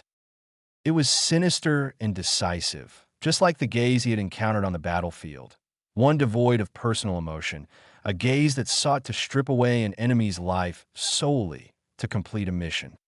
A murderous gaze. You didn't understand where this killing intent came from, nor did he know who had the audacity to plan to kill him right near the Hyuga clan grounds. Upon detecting this gaze, he did not immediately activate his Byakugan. Instead, relying on the instincts honed on the battlefield, he continued to walk forward. His toes turned slightly, and sticking to the right side of the street, he walked into the shadow cast by a building under the setting sun. The gaze quickly followed Yu's figure, shifting its angle. Using the shift in this tactile sense, Yu quickly reverse-engineered the opponent's position. Directly ahead and to the right, behind the eaves of a wooden 2-story house. Approaching the Hyuga clan territory, most of the buildings were this type of quaint, Japanese-style architecture. Gray tiles, white walls, and wooden structures. Overall, quite majestic, but correspondingly, they created many blind spots. Yu's expression remained calm and composed. When he was about 50 meters from the opponent's position, he suddenly turned his body sideways, wedging himself between the building's shadow and a utility pole. From the perspective of the enemy hiding in the dark, it looked as if you had suddenly noticed something posted on the utility pole, felt a hint of interest, and circled halfway around to take a closer look. The large wooden case on his back, the utility pole, and the shadows and blind spots of the building combined to obscure Yu's face. And then, Byakugan activate. The meridians around his eyes instantly bulged and filled with blood. His colorful vision instantly turned gray and white. Then expand. As his vision enveloped the surrounding 1-kilometer radius, he clearly saw the face of the ninja secretly watching him. The opponent wore a cat face mask with only 2 whiskers and was draped in a light yellow hooded cloak that concealed his entire figure. Beneath the mask was a slightly gloomy, broad face. His attire made him look like a member of Konoha's Umbu or Root. However, you frowned slightly, immediately recognizing that the opponent was the owner of a new pharmacy that had opened on the street facing the Hyuga clan grounds 3 months ago. You had passed by that pharmacy before. In his memory, this kind, broad face had a very approachable smile. So, is this a person from Root? Did Danzo, Shimura, send him to invite me? But that doesn't seem right. You couldn't help but furrow his brows deeply. He reasoned that at this time, Konoha's Umbu and Root had no reason to monitor the Hyuga clan. Furthermore, monitoring the Hyuga clan was a pointless endeavor. Any surveillance against the Hyuga, against the Byakugan, had an exposure probability of almost 100%. Moreover, this fellow from Root or Umbu clearly had bad intentions. Why does he want to kill me? You hadn't provoked the Umbu, and the third Hokage, Hiruzen Sarutobi, wouldn't be idle enough to send an Umbu to take out you, who had absolutely no connection to anything important. And you had only this morning thrown the letter of appointment, labeled as an S-rank mission, but actually an application to join Root, toward Root. Even if Danzo despised him and didn't want him to join Root, as long as you hadn't touched Danzo's sore spots or involved himself in Root's secrets, there was no reason to kill him. You had a very clear understanding of himself. A piece of trash like him didn't have enough value for Danzo to kill. So now, which faction does this guy who wants to kill him belong to? His thoughts spinning rapidly, Hyuga quickly arrived at another possibility. A spy. This individual was a spy from another hidden village lurking within Konohagakure. As for why he was being targeted, it likely had to do with his contact earlier that day with Hyuga of the main house. Based on this deduction, it was highly probable that the operative belonged to Kirigakure. At this thought, Hyuga furrowed his brows slightly. He still couldn't quite fathom why they would make a move on him. However, the situation was already unfolding. What mattered most right now was resolving this sudden crisis. Hyuga masked his expression, deactivated his Byakugan, and continued down the street without betraying a hint of emotion. The apartment he lived in was situated on the edge of the clan estate, close to Konoha's second ring. Although not large, it had to be said that the property's location was prime real estate within the village. This area was near the central Konoha T Street, the very place where little Naruto would live in the future. In fact, Hyuga neighbor was none other than Kakashi Hitaki, who had been promoted to Jonin at the tender age of 12 and had recently sold his ancestral home to rent here for the sake of an easier commute. Mentioning these facts wasn't intended to show off how wealthy or high-status Hyuga was, nor how well the Hyuga clan treated its ordinary members. Rather, it was to point out one crucial fact. The place he lived was a residential hub for Konoha's elite shinobi. If the enemy hiding in the shadows wanted to make a move on Hyuga, they couldn't wait until he actually returned to that neighborhood. The only location that would allow them to strike and conceal their tracks was a series of alleyways connecting the Hyuga clan estate to the apartment district. Knowing this, could Hyuga run? No, he couldn't. No matter how one looked at it, Hyuga was merely a genin with pitifully low chakra reserves. What he feared most was a reckless frontal assault from an enemy. With his current mastery of the gentle fist, even going all out, he could at best spar with a Chunin-level opponent for a few minutes before collapsing from exhaustion, unable to mold any more chakra. Therefore, he could not call for help. He would likely be killed before backup arrived. He had to play along with the enemy, lull them into a false sense of security, and then, in a single instant, kill them. At this moment, the sun was sinking in the west. The crying of cicadas fell upon his ears like a shower of rain. With a calm expression, Hyuga crossed the long street, walking beneath the very eaves where the enemy lay concealed, until he reached the mouth of the alley, arriving at the burial ground the enemy had prepared for him. Hyuga's pure white pupils suddenly contracted and tightened, revealing a sharp, cold glint filled with killing intent. He took a step, entering the darkness. Swinging his arms in a natural rhythm, as his hand swung backward, he quietly slipped a kunai from the ninja tool pouch tied at the waist of his open-chested gray kimono. Tied to the end of the handle was a paper-wrapped pellet. The instant he gripped the kunai, Hyuga tensed his body. Grinding his toes into the ground, his figure flickered slightly within the elongated shadows of the alleyway, and he suddenly accelerated. He plunged headlong into the alley, which was only 300 meters long. In that same instant, the fine hairs on the back of his neck stood on end. A tactile sense far beyond that of a normal person allowed Hyuga to acutely perceive that the gaze focused on his back had lost its target. It faltered for less than half a second before prowling back into the shadows of the alleyway to lock onto him again, becoming more dangerous, more piercing, sharp enough to almost penetrate his flesh.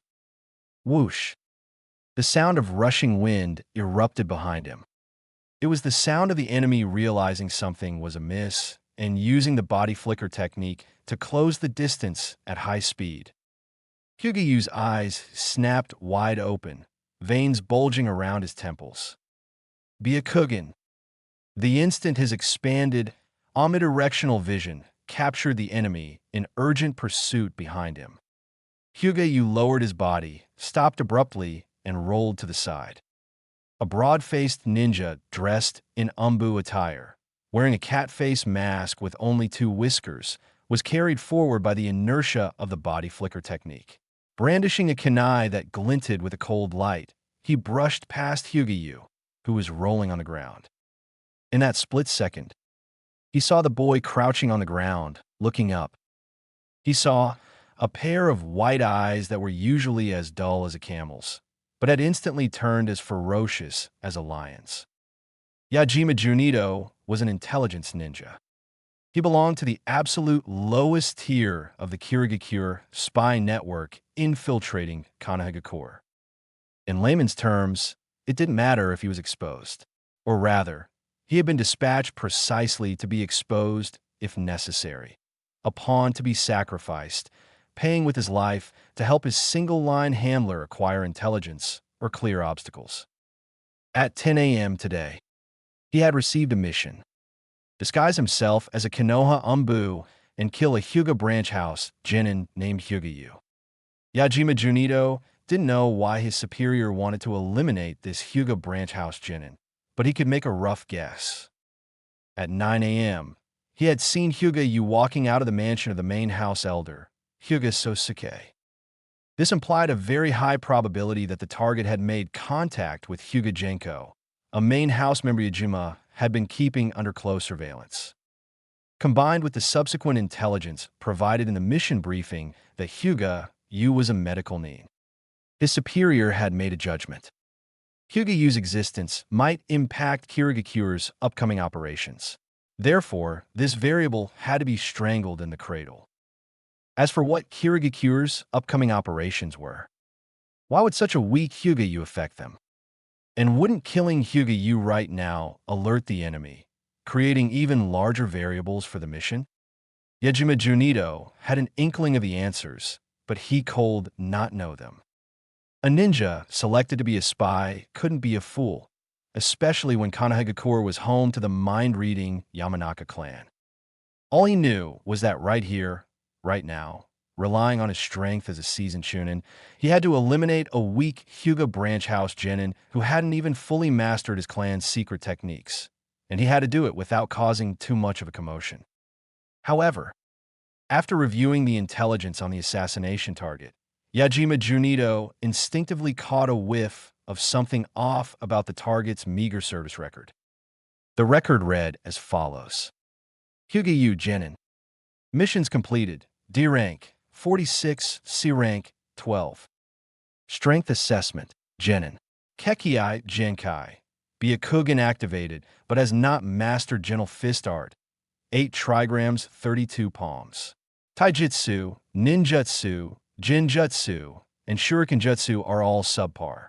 Through self-study, has mastered several medical ninjutsu, including 1 high-difficulty B-rank medical ninjutsu.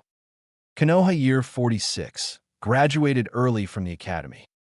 Konoha Year 47, joined Reconnaissance Team 8 and participated in the Third Great Ninja War. In the same year, during an Awagakure raid in the Land of Grass, the team leader, Chunin, was killed and 2 teammates were killed. Konoha Year 48, joined the reorganized Reconnaissance Team 8. In the same year, the team leader, Chunin, was killed. Later participated in the Chunin exams held by Konoha. 2 teammates died under mysterious circumstances.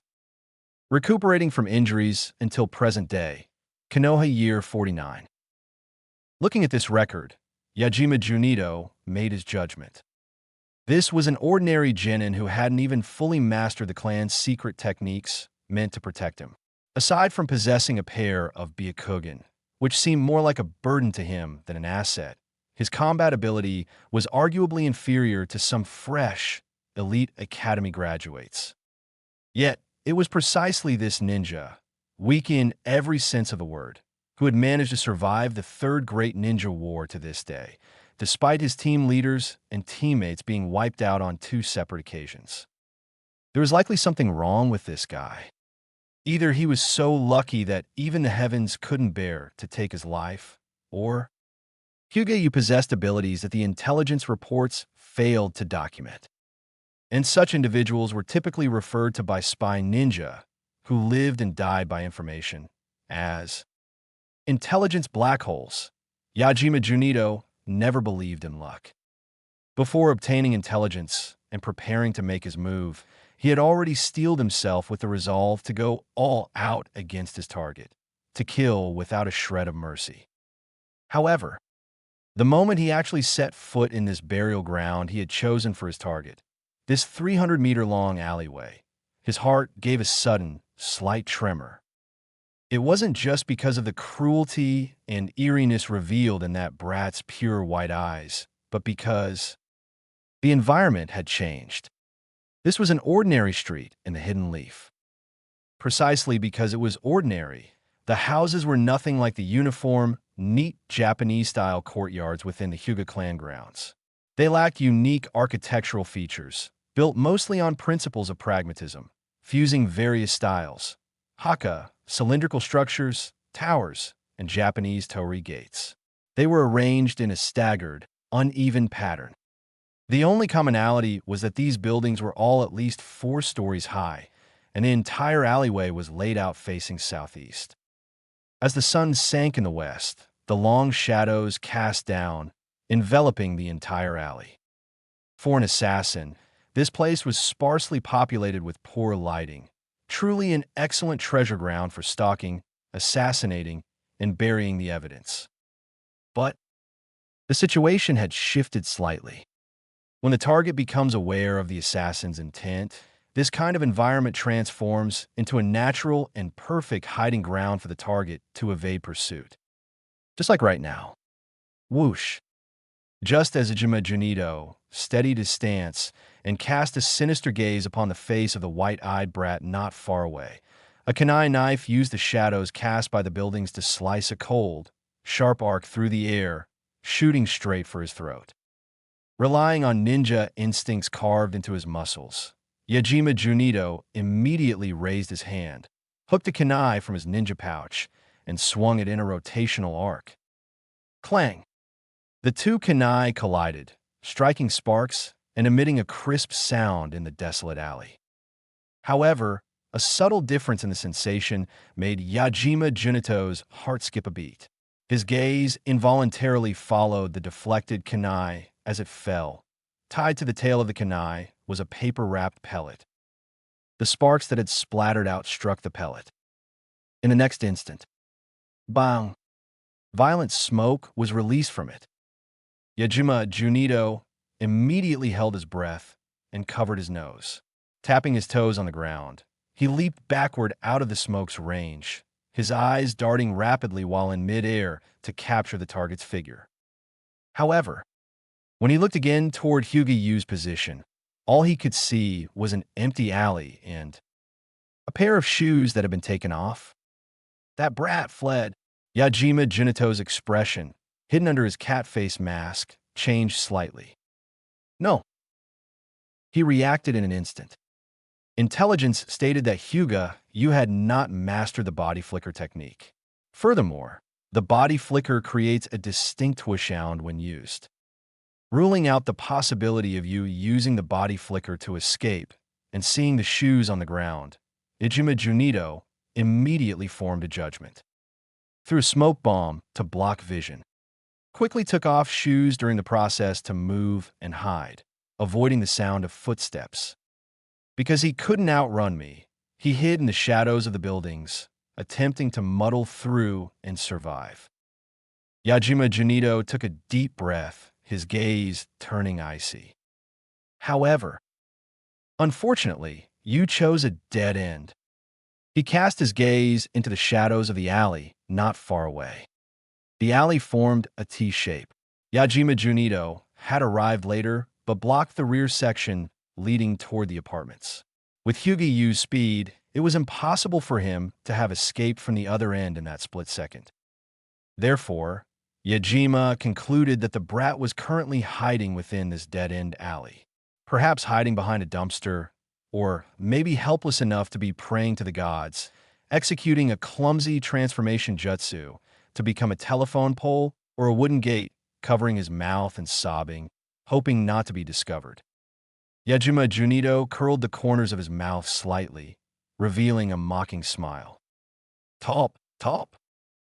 He began to walk forward, his grip tightening on the handle of his kunai. His gaze was gloomy and sharp. He looked just like a butcher about to deprive a lamb of its life. As he took his steps, in the next instant, Yajima Junito, who came from the village hidden in the mist, was proficient in the hiding in mist technique and had trained his hearing to acuity through assassinations within the mist. He faintly heard a sound behind his own back. Creak, creak. It sounded like that. Like someone walking on tiptoes across sand. Despite being careful to the extreme, it was inevitable that a slight sound was made. Yajima Junito felt it was strange. He abruptly whipped his head around to the limit of 130 degrees behind him. The gloomy alley was as desolate as before. Looking further out, the three Hokage rocks were plated with a brilliant gold rim under the glow of the twilight. There was nothing behind him. Phew! Yajima Junito exhaled, thinking he might have had an auditory hallucination. He turned his head back, preparing to step forward again. But just as he twisted his head back, that sound, faint as an ant crawling, rang out again. Creak, creak. This time, the footsteps were brisker and cleaner, as if someone had lightly taken a step to the other side. Yajima Junito's heart skipped a beat.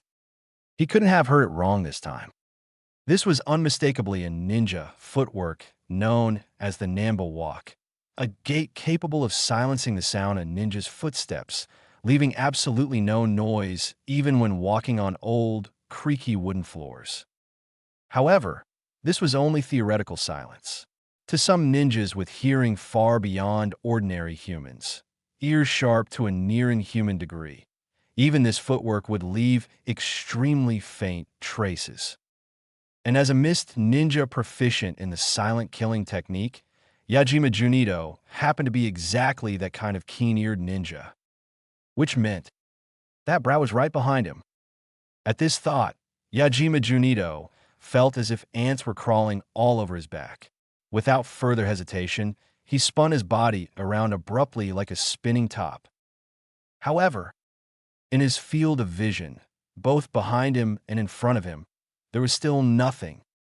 The shadows cast by the buildings swallowed everything, making it impossible to determine the enemy's location through light and shadow. But Yajima Junito was absolutely certain. There was someone behind him. Creak, creak. The footsteps, continuous and faint like a death warrant, rang out again. As he constantly scanned the empty alley, those creaking footsteps seemed to follow the turning of his head, constantly sounding from behind his back. Yajima Junito felt his heart beating faster and faster, his emotions growing increasingly irritable. His face was slightly pale, but he forced a sneer. Brat, do you think playing these tricks on me will work? I'll just. While speaking, Yajima Junito's hands were faster than his mouth. He swiftly raised his hands and formed 3 hand seals. Ox, snake, ram, attempting to quickly unleash a ninjutsu to alter the bizarre situation he was facing. Water style, hiding in mist technique. The hiding in mist technique. This ninjutsu was the precursor to the silent killing technique. By converting chakra into mist and expelling it from the mouth or beneath the feet, it created a dense fog environment. At the same time, this water mist, permeated with his own chakra, possessed a crude sensory effect. If there really was someone behind him, they would immediately be marked by Yajima Junito.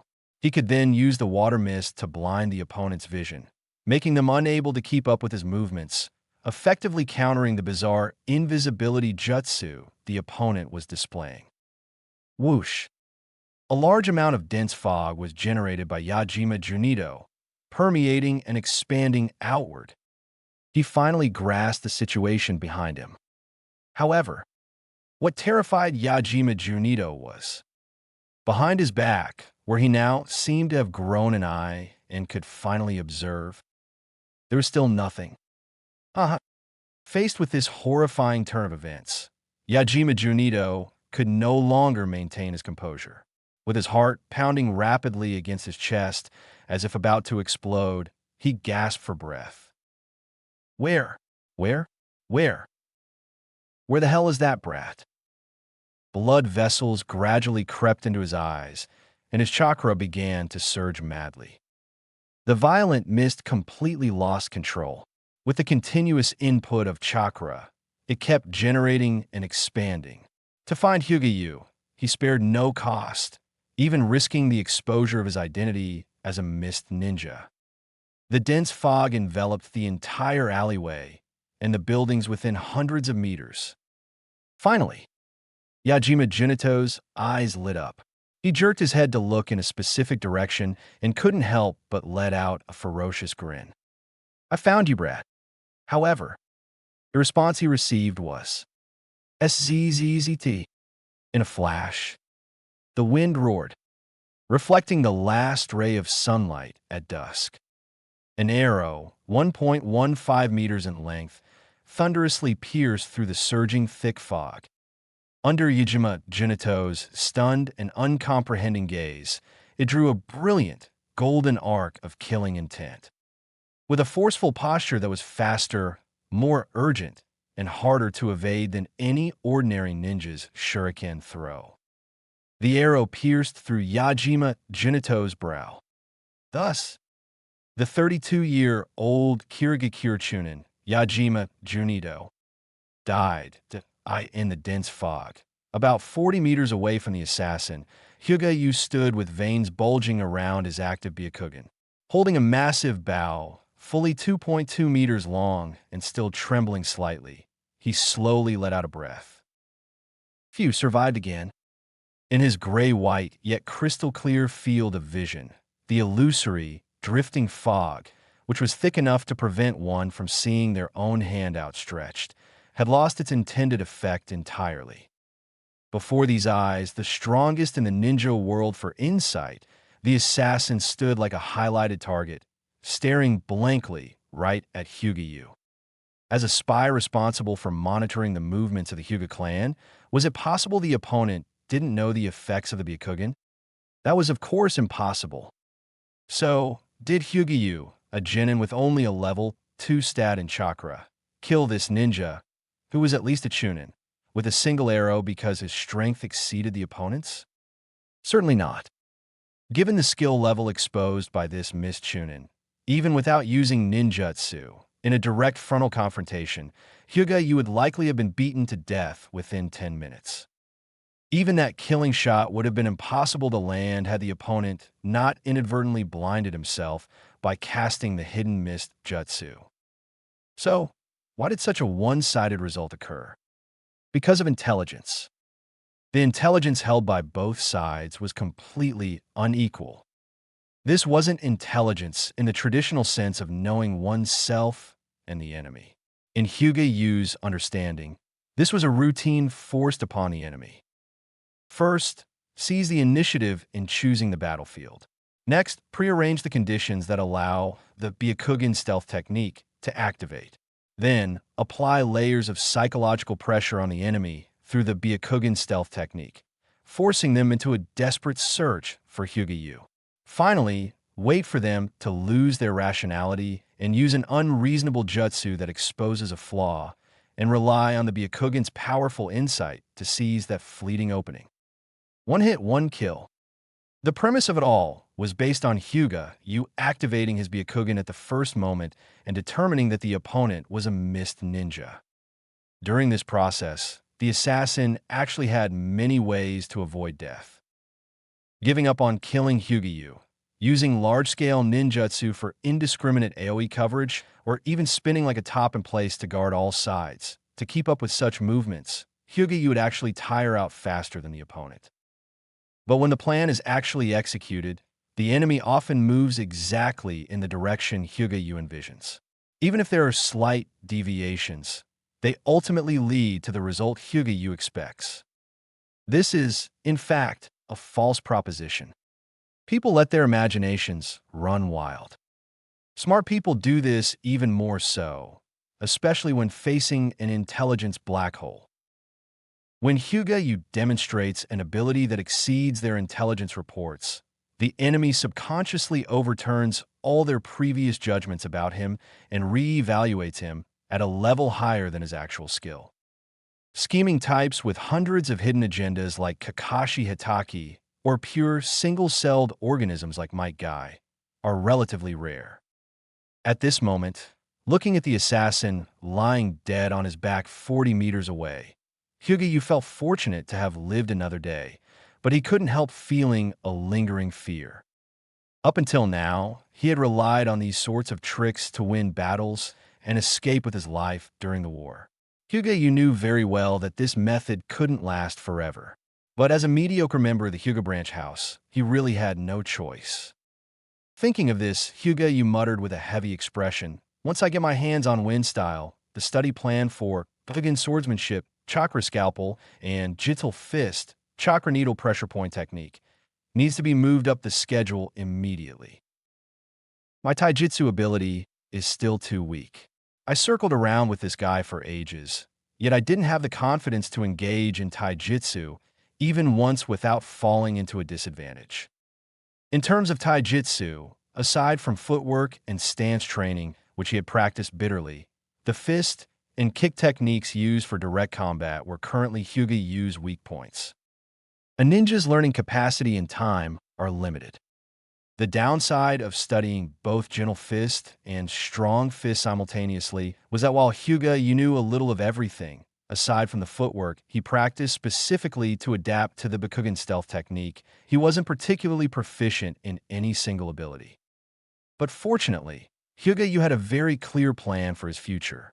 Although his chakra level of 2 destined his upper limit to be modest, since fate had given him a chance to live a second life, Hyuga naturally intended to cherish everything before him and strive to be the best. After briefly summarizing the experience gained from the battle, Hyuga cleaned up the scene.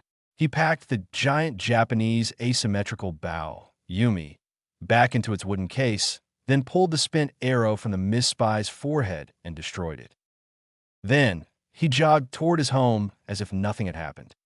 This battle, which erupted near the Hyuga clan grounds within the Hidden Leaf Village, quickly attracted the attention of many ninja and even the higher-ups of Konoha.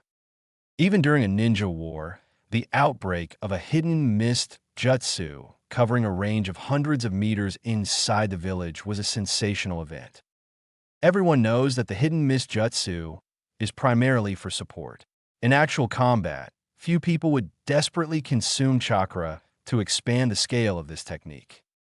According to common sense, anyone capable of casting a hidden mist jutsu of this scale must be a top-tier expert proficient in the silent killing technique.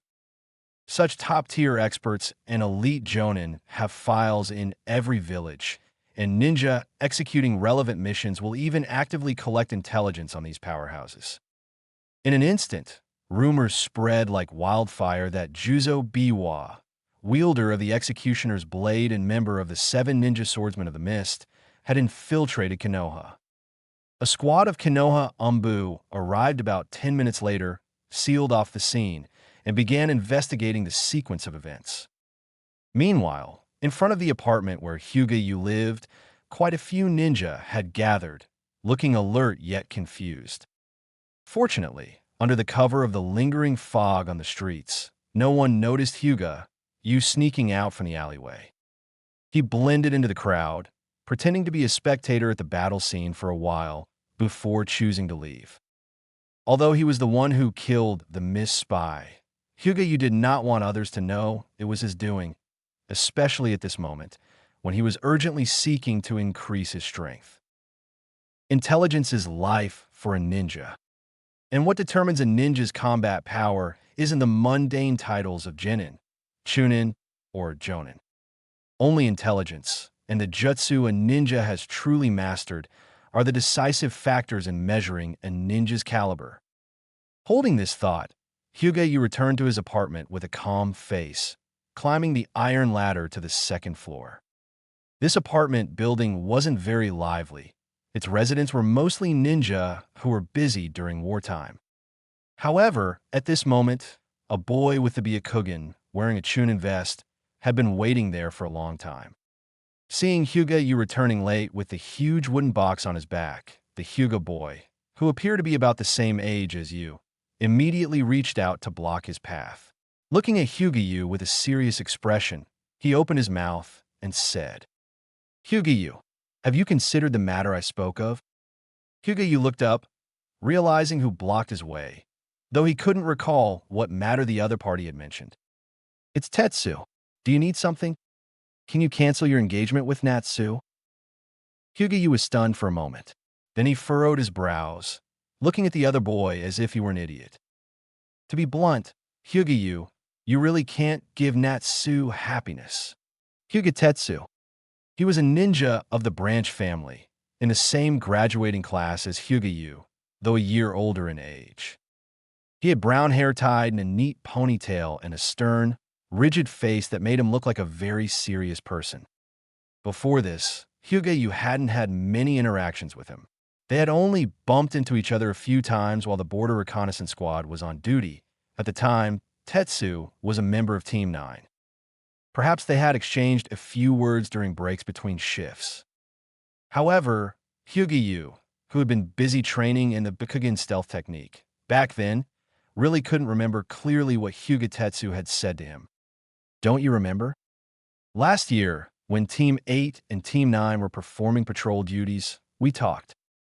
At this moment, Hyuga Tetsu looked at Hyuga you, his brow slightly furrowed, speaking in the tone of an older brother. "Back then, I asked you, what exactly are you thinking? Why can't you be a little more normal? You always cling to those eccentric methods, never caring about how others view you, always going your own way and thinking you're right. But look at the result.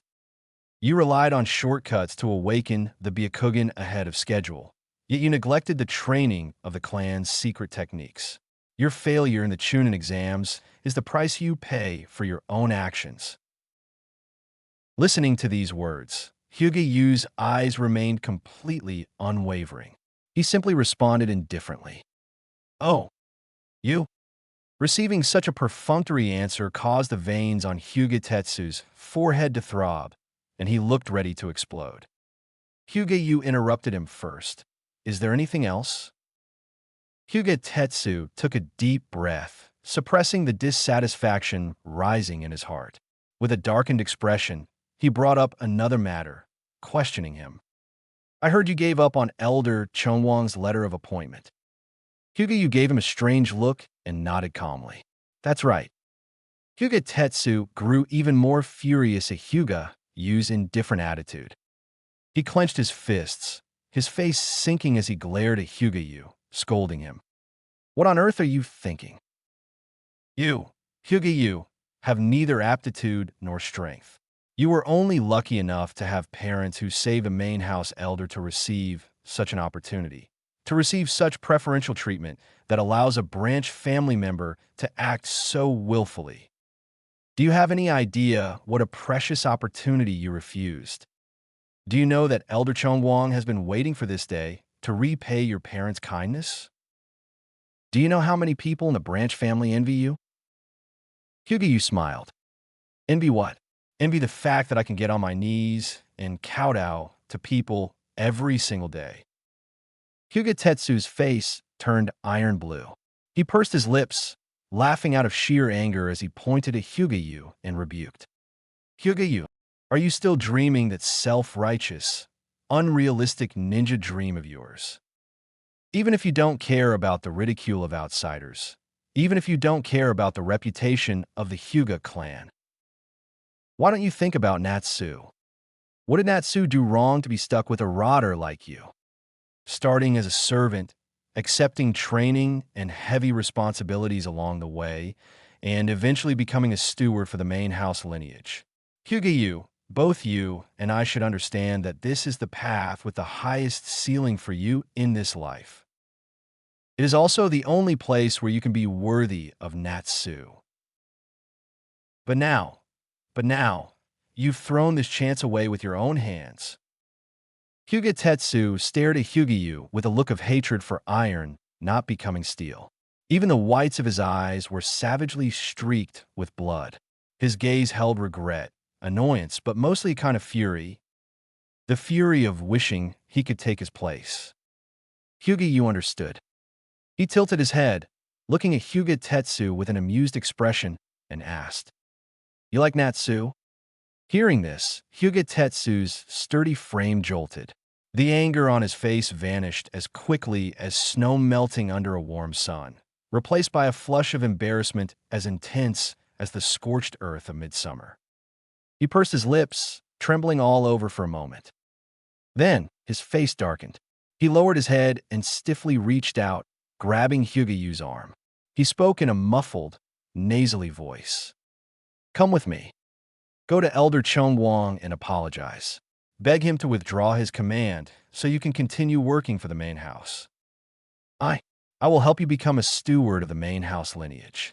I'll even help you become the grand steward who manages the affairs of the entire Hyuga clan." Hyuga Tetsu was, after all, only a 14-year-old boy. He couldn't hide his feelings, and in a moment of impulse, he made such a twisted promise to Hyuga. However, Hyuga shook his head and calmly pulled his arm back. Hyuga Tetsu raised his head in disbelief, glaring at Hyuga with a dark expression. I've conceded to this extent. What more do you?" As he spoke, a look of panic rose on his face. "Understand. I can also." "Enough, Tetsu." Hyuga interrupted him, turning his body sideways to let Tetsu see behind him. At this moment, in the corridor of the second floor of the apartment building, the wooden door marked 205 opened. A young girl stood smiling in the doorway. She wore a pristine white sundress and had her long hair tied back. Her skin was so fair and tender it seemed to glow. Illuminated by the white, incandescent light of the corridor ceiling, she looked like a translucent porcelain doll. She looked over like a virtuous wife, wearing a gentle smile on her face that no one could find fault with. It was Hyuga Natsu. Hyuga Tetsu looked at the girl's silhouette. All the words in his throat choked up in that instant. In the end, he could only raise his head helplessly, looking at Hyuga, who wore an amused expression with pleading eyes. It was as if he were begging Hyuga to accept his conditions. It was as if he were humble enough to sell his soul to the devil just for a legitimate reason to appear before the girl. But Hyuga was not a devil. He looked at Hyuga Tetsu with a face so calm it bordered on indifference. Gradually, an obscure, inexplicable light flickered in his eyes. Then he suddenly asked, "Tetsu, is Team 9's transfer order for tomorrow?" "Yes, that's why when I heard about this, I immediately came to find." Hyuga Tetsu nodded subconsciously. Halfway through his sentence, his face suddenly flushed with embarrassment, and he raised his hand to correct himself. "No, don't misunderstand, Hyuga furrowed his brows slightly, thought for a moment, and then asked, "Is the destination Kusanami Coast?" Kusanami Coast. Located on the eastern side of the Land of Fire, connecting to the Land of Waves. In this season, it was one of the few main routes leading to the eastern coastal front lines of the Land of Fire. Hyuga Tetsu froze in place. The expression on his face seemed to say, "How do you know?" But he forcibly swallowed the words that were about to escape his lips. Ninjas were bound by confidentiality regulations regarding their missions, even more so during wartime. Although the mission Hyuga Tetsu was to execute wasn't the most critical part, it was still of significant importance. He could not tell Hyuga. But from the changes in Hyuga Tetsu's expression, Hyuga, you had already guessed the answer. Team 9, to which Hyuga Tetsu belonged, was led by a jonin of the Hyuga clan. They had only withdrawn from the battlefield in the Land of Rain to the village half a month ago. According to custom, they should have been resting in the village for a month. Yet, Hyuga, you had seen the members of Team 9 replenishing their ninja tools while passing the training grounds. Clearly, they had received an urgent mission to head out. Currently, there weren't many missions that required members of the Hyuga clan to be deployed specifically. Inferring from this, the time for the main house young master, Hyuga Genko, to leave the village for the hidden mist battlefield must be tomorrow. Seeing Hyuga you suddenly fall silent and drift in a thought, Hyuga Tetsu gritted his teeth and spoke forcefully once more. In short, I don't have much time to chat with you about this. Hyuga, you must come with me to Elder Chongwang's place right now. Tetsu. Hyuga Tetsu's anxious voice snapped Hyuga Yu back to reality. His expression shifted slightly, as if he had made a decision, and he interrupted the other party with abnormal calmness. What? I won't give Natsu to you. Hyuga Tetsu's eyes widened abruptly. What are you saying? I will become a chunin, become a jonin, and become an elite jonin. Then, become Hokage. Hyuga, you looked certain, calm, and even indifferent as he suddenly declared. You're right. I'm going to dream this absurd ninja dream. Until the day I die. Listening to a reply that seemed completely irrelevant to the conversation, and looking at the calm and serious Hyuga Yu, Hyuga Tetsu inexplicably felt his mouth go dry. Yet, strangely, he felt a trace of relief, like receiving a great amnesty. You are simply crazy. At 6 o'clock in the evening, Hyuga Yu returned to his small home in apartment 205 on Konoha's T Street. He carried with him the unease of knowing the countdown for the Byakugan leak incident had begun, along with an indescribable sense of anticipation. To the side, Hyuga Natsu had already virtuously prepared his slippers. She closed the apartment door behind him and stood there with a gentle smile, watching as he looked for a place to set down the wooden case containing his giant bow within the cramped space. Hyuga Yu, I'm home, Tadaima. Hyuga Natsu, welcome back, Okiri. It felt as though this exchange had happened countless times before. They didn't resemble 12 or 13-year-old lovers or fiancés, but rather an old married couple who had lived together for years. But in reality, Hyuga Yu held no such romantic or marital affection for Hyuga Natsu. Likewise, he could sense that Natsu harbored similar sentiments toward him. They did not love each other, nor was there any cliché of love growing over time. They merely played their respective roles in this relationship, mutually extracting the benefits it brought, while dancing appropriately along the boundaries drawn by social discipline and moral systems. At least, that was how they saw it themselves. However, this didn't stop them from fitting the stereotype of a model engaged couple in the eyes of others. This was largely thanks to Hyuga Natsu. Whether in public or private, she displayed the gentle demeanor of a Yamato Nadeshiko. Just like right now. Sure.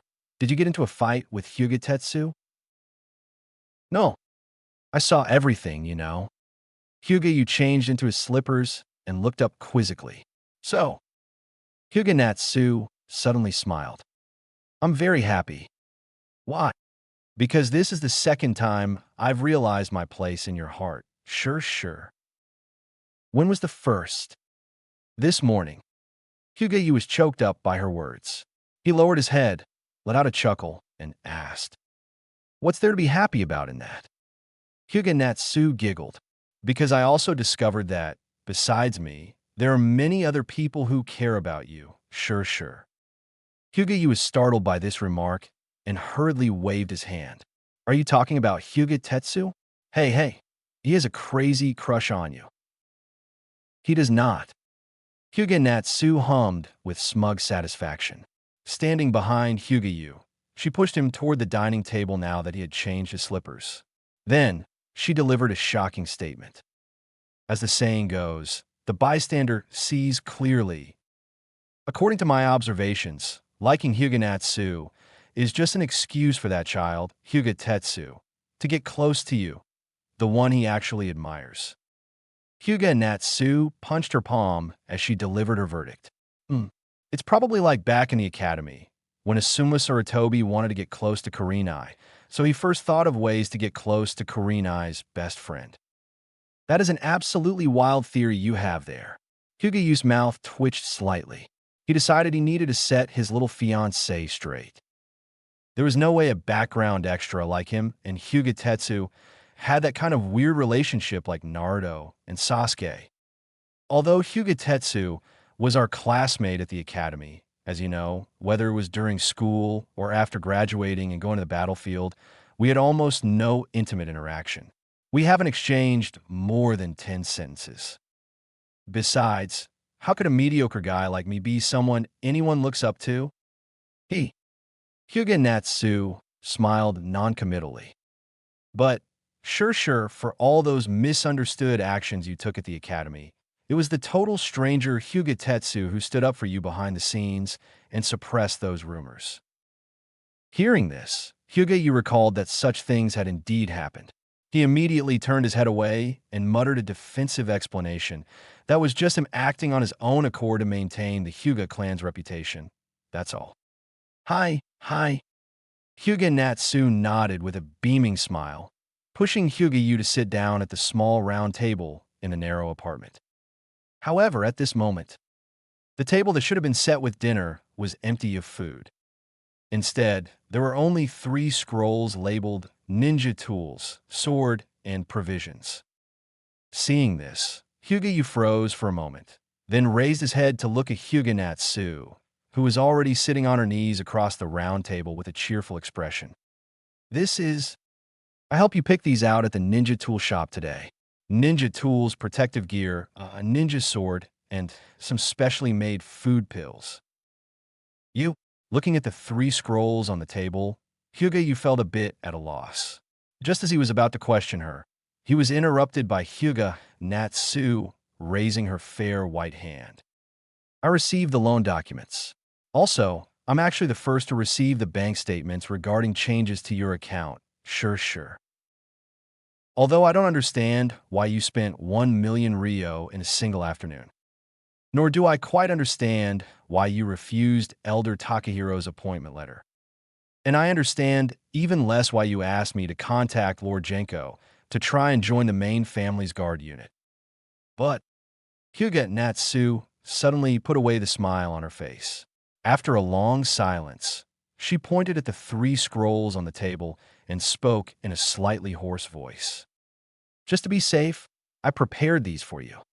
She spoke like a wife about to send her husband off to the battlefield. But the reality was, she was the one who was about to step onto the battlefield. Seeing his little fiancée with such an expression, the final blurry parts of the entire event finally became clear in Hyuga-Yu's mind. He suddenly pursed his lips, a flame of incomprehensible anger rising in his eyes.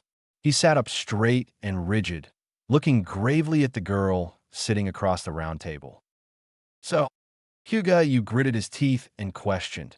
You were the one who asked Hyuga Genko in advance to have him reject my application to the guard unit?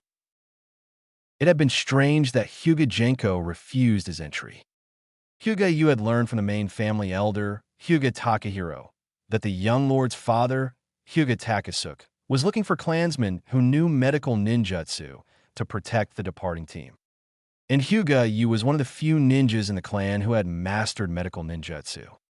Even if Hyuga-Yu's strength was low, Hyuga Genko shouldn't have refused.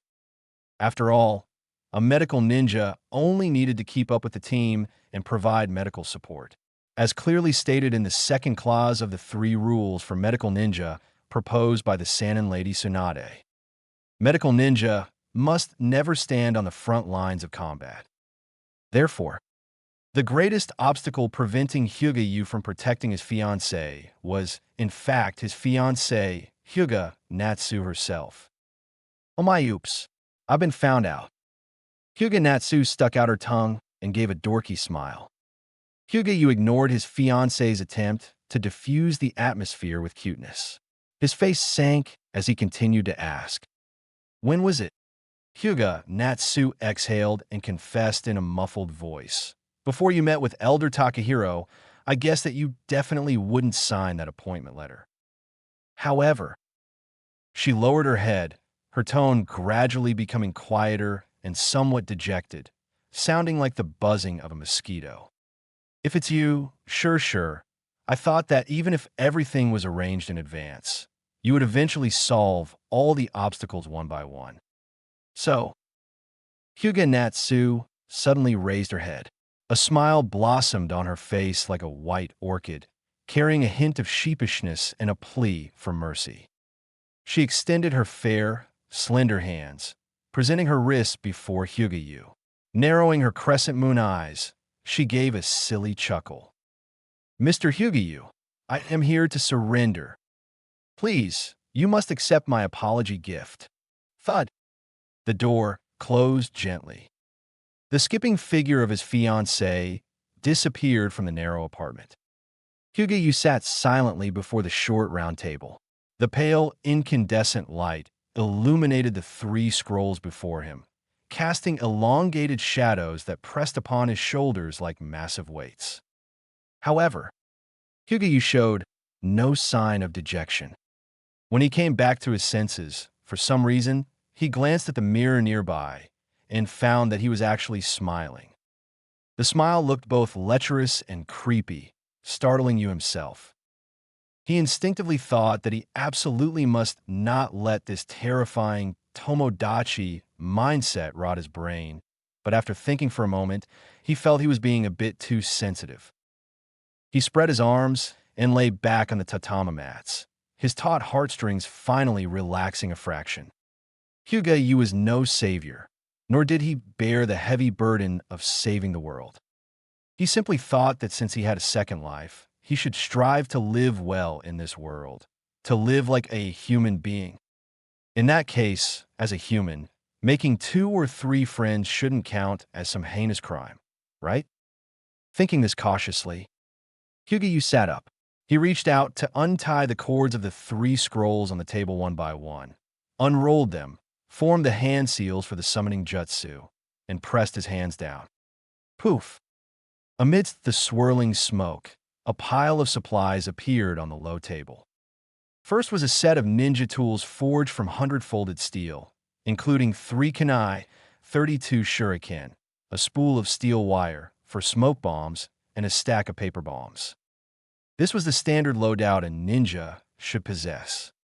In addition to the ninja tools, a fine ninja sword about 1.2 meters long, a set of ninja combat fatigues, and a bag of food pills sufficient to sustain life for about half a month appeared on the table. Looking at this pile of items, Hyuga Yu's eyes lit up. He picked out the combat suit and held it up. Ninja attire was quite particular. Attempting to carry a large amount of ninja tools sufficient for combat consumption was impossible with just 1 or 2 pouches, while hanging too many would affect a ninja's balance and mobility. The ugly green Chunin flak jacket and undershirt worn by the vast majority of ninja at Chunin level and above in the Hidden Leaf Village were, in fact, the most expensive items in an ordinary ninja's equipment set. But the one in Hyuga Yu's hands was undoubtedly a higher-level custom-made combat suit. Its overall shape resembled a pure black, high-collared bodysuit. The collar could be pulled up to cover the mouth and nose. The waist was equipped with a tool pouch, and there were leggings on both legs capable of mounting shuriken holsters and scroll pockets, respectively. The inner side of the combat suit was lined with tightly woven chainmail, effectively capable of protecting against sword slashes and axe blows. Paired with standard Chunin gloves, leg wrappings, a bandana with an embedded forehead protector. Given this combat suit's balance of style, utility, and powerful protection far exceeding that of a Chunin flak jacket, the cost was likely no less than 700,000 ryo. Having experienced 2 years of war, Hyuga Yu naturally understood what role such a piece of equipment could play in ninja combat, and he had long wanted to obtain a similar ninja tool. But he was a genin and did not qualify for a village-issued Chunin flak jacket.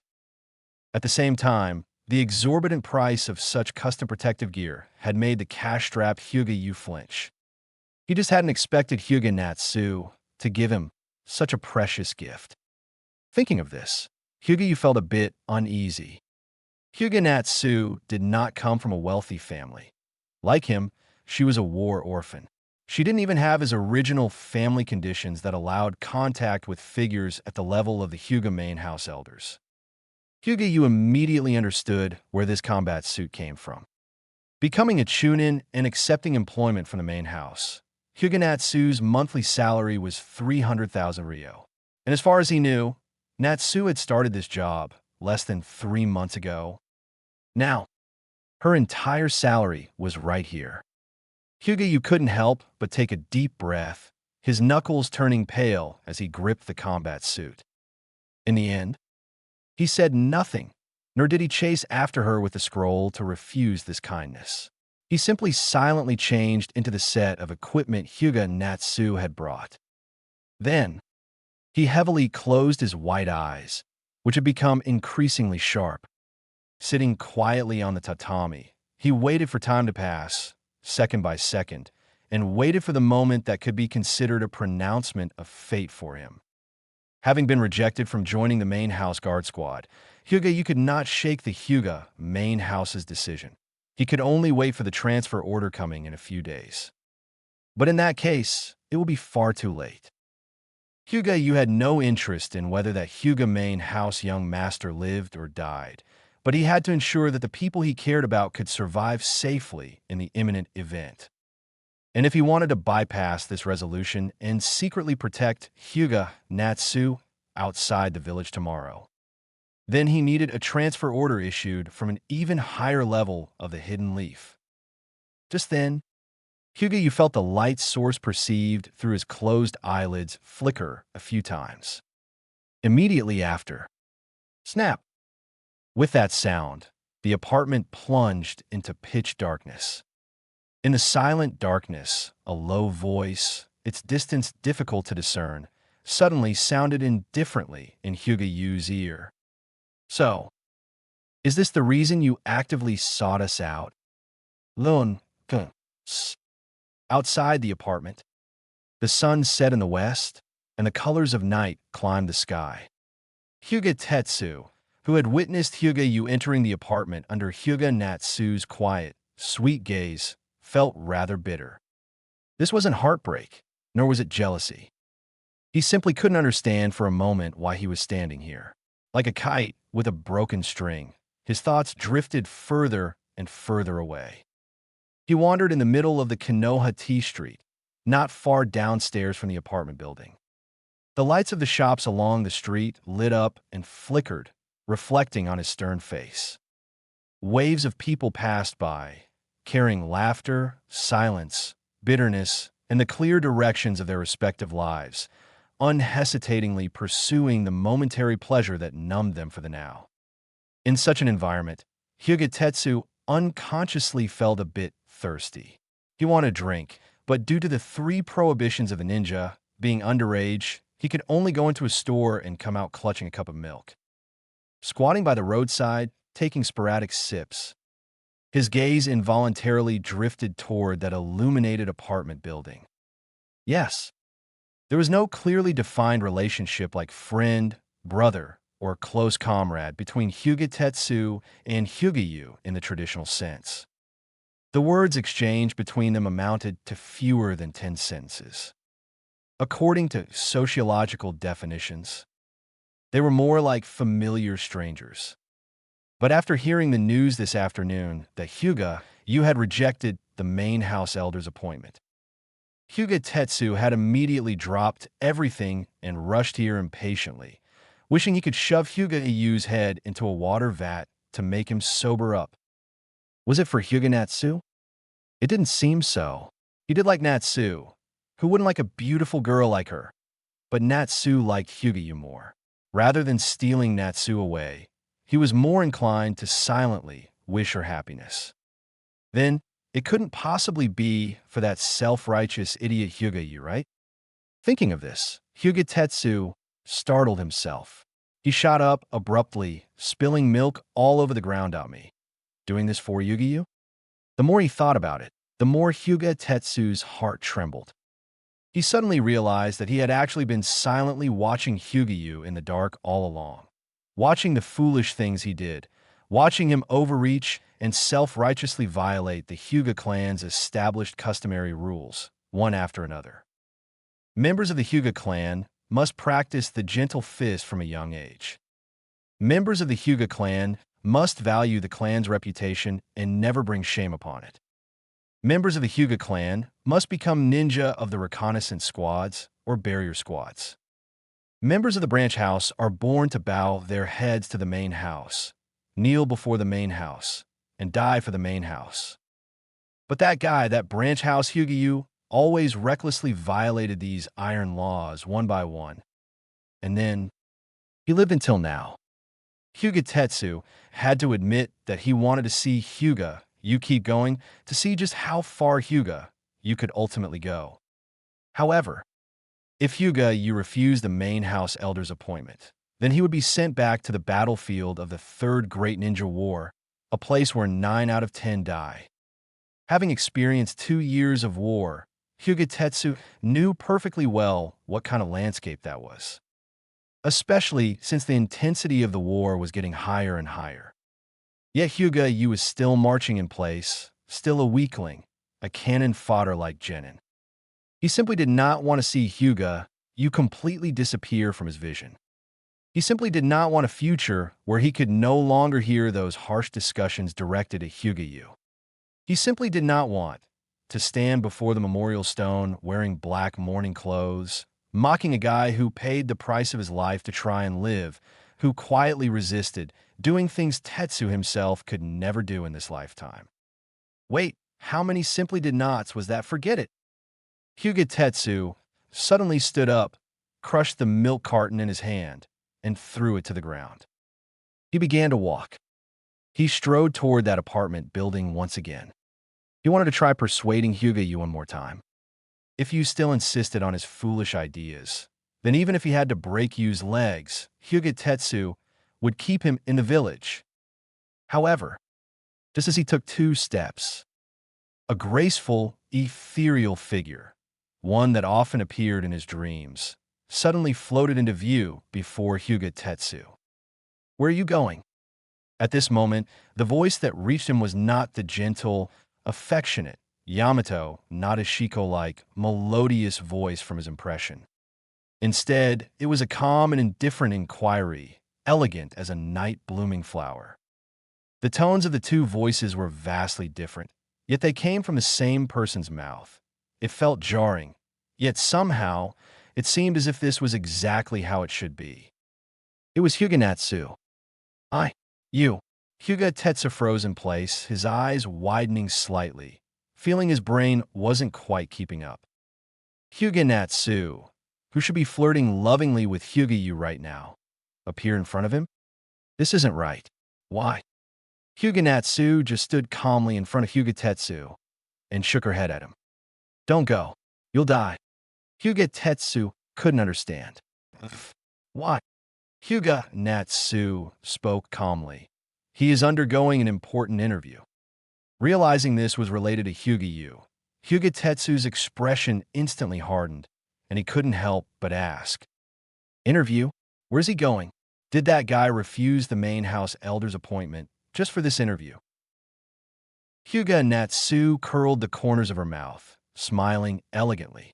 The neon lights of a nearby shop sign reflected on her face, outlining an arc that only seemed more real under the cover of night. Who knows?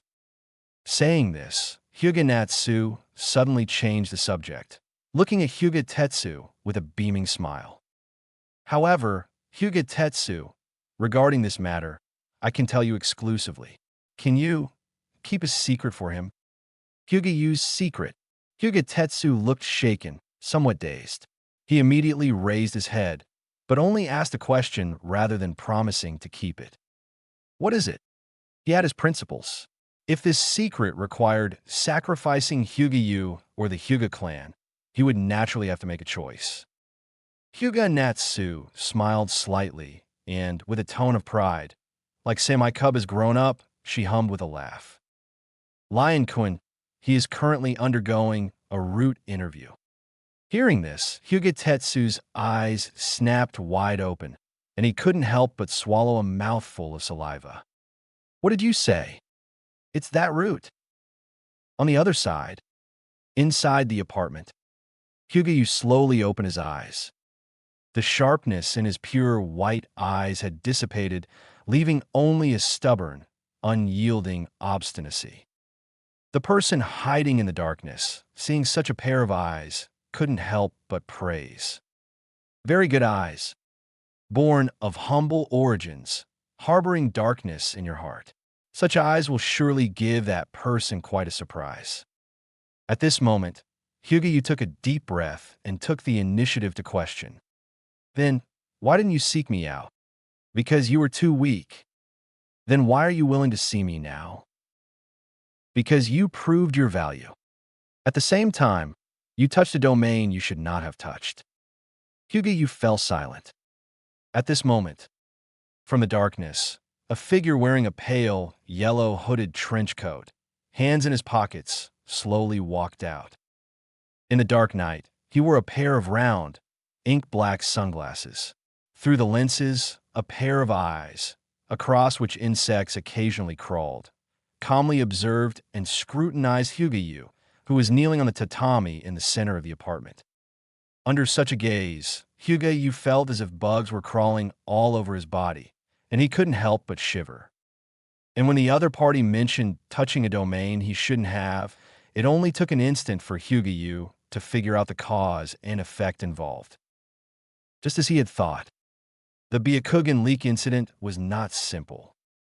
That the hidden Miss side could obtain intelligence regarding the main house, obtain such nearly top-secret information about travel routes and escort personnel, and even specifically set up a plan to hunt the main house. It was because Root had a hand in this incident. Perhaps the main house's Byakugan was exactly the bait Root used to fish out the spies from other villages lurking inside Konoha.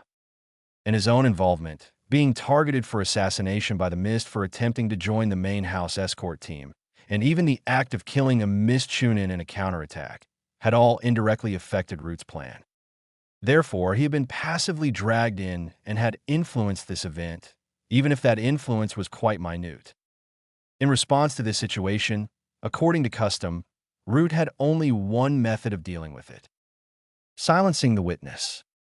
Alarm bells instantly rang loudly in Hyuga heart. At this moment, the figure with hands in his pockets shifted his gaze away from Hyuga face. He walked slowly to a corner of the apartment, studying the wooden bow case placed there, and suddenly spoke. Hyuga, you are not as simple as your file suggests. Nor are you as incompetent as the villagers, the Jinin and Chunin, and your clansmen describe. Of course, even combining the two to arrive at the true intelligence in my eyes, you still don't have very high value. He paused, reached out to stroke the mottled patterns on the wooden bow case, and suddenly said, That Miss Chunin, that was your doing, right? Hyuga gulped heavily, his mind racing frantically. He didn't know when the other party had started monitoring him. It had been less than half an hour since he killed the Miss Chunin. During the time he took out the Miss Chunin, he had activated his Byakugan 3 times, but the Byakugan had never detected this person's traces. Therefore, he couldn't confirm if this question was a bluff or a certainty. The results pointed to by these two answers were completely different. And his answer right now would determine his life or death. Just then, the figure with hands in his pockets let out a sneer, seemingly having confirmed something from Hyuga silence. You are very smart, Hyuga. Judged by the standards of an ordinary root ninja, you are fully competent. You have even reached the standard to be deployed on external missions. But, judged as a Hyuga clan ninja of root, your value is far from sufficient. Therefore, the figure turned his back, keeping his hands in his pockets, and spoke faintly. Your current situation is very dangerous. It is like walking a tightrope over an abyss 10,000 feet deep. One slight deviation, and you will immediately fall to your death.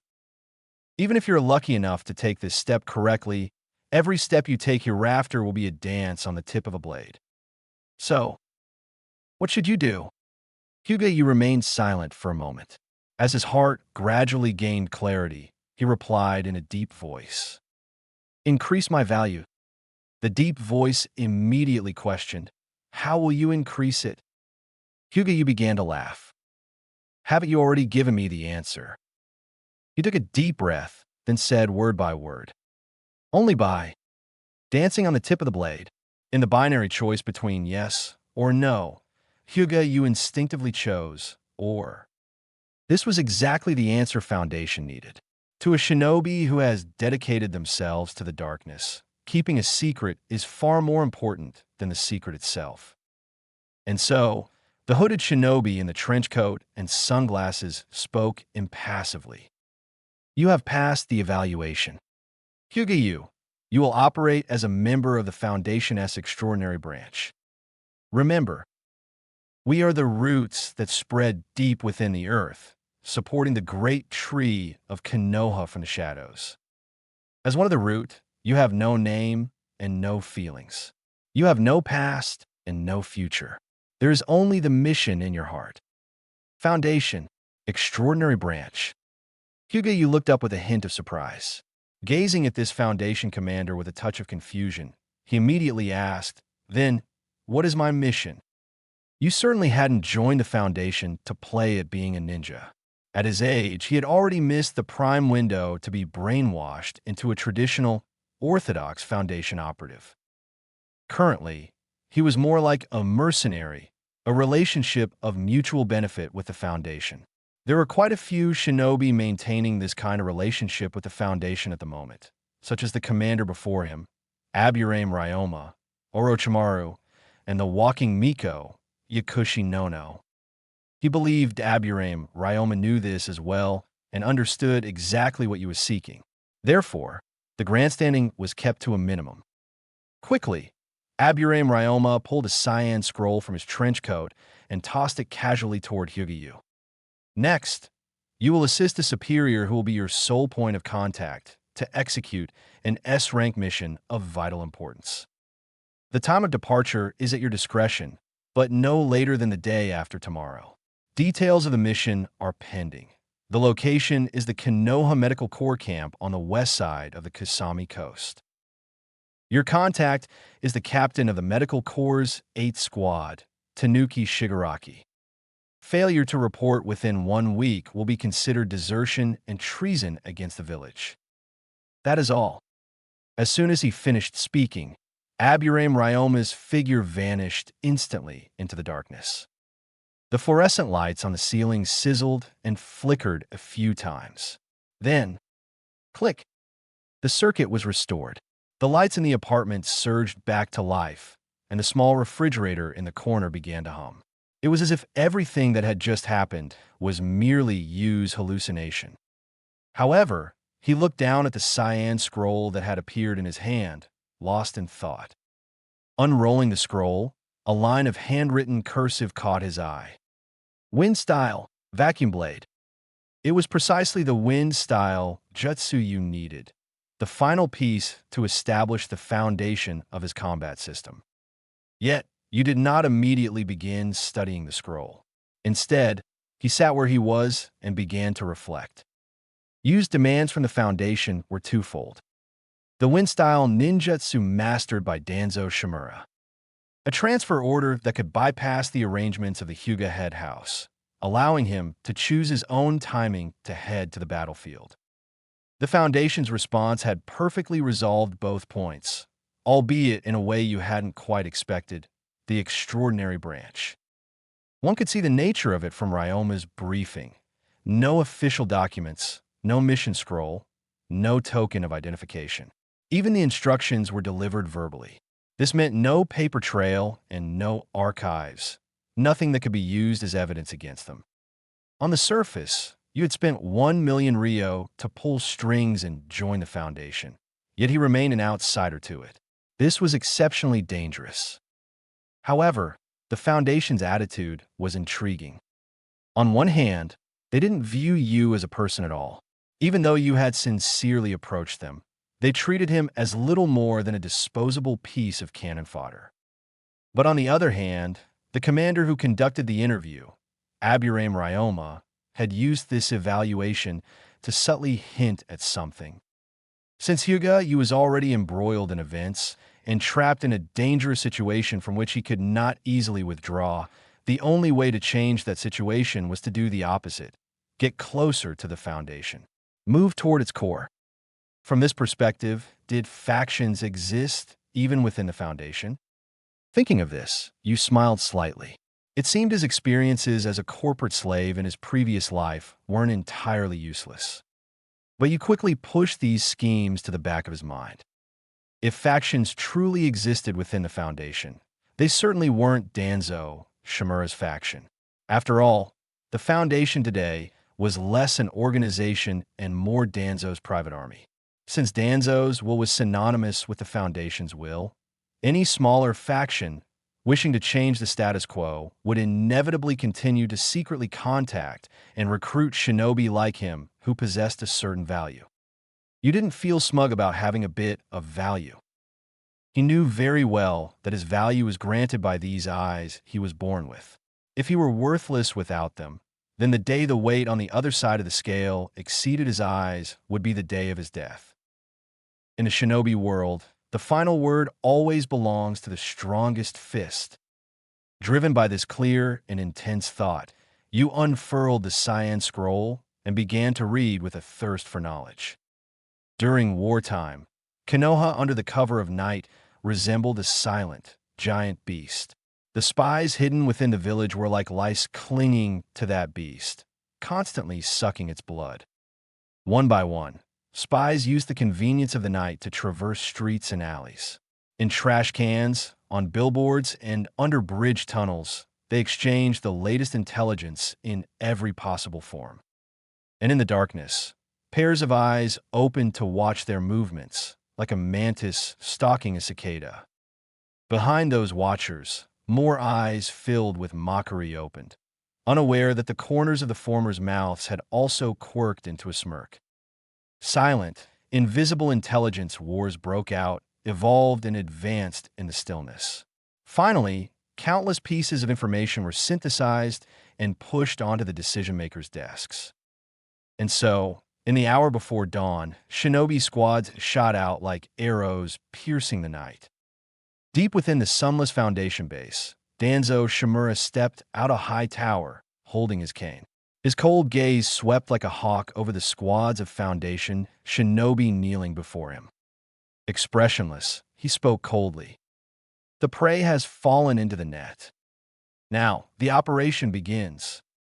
Danzo narrowed his single eye, a glimmer of greed flashing within it. This time, the hidden mist must be taught a lesson in blood. Meanwhile, on the other side of the village, the first light of dawn pierced through the window and fell into the apartment where the lights were still on. Having studied all night and memorized every detail of the jutsu's cultivation, you stretched. He then pulled a kunai from the table, gripped in his palm, and focused intently on it. Wisps of wind-style chakra, sharp as blades, gathered in his palm and quietly bored into the kunai. Whir! The kunai vibrated violently, nearly flying out of his hand. Right then, a series of urgent knocks came from the door, followed by a hurried voice. Hyuga, the clan's transfer order for you has arrived.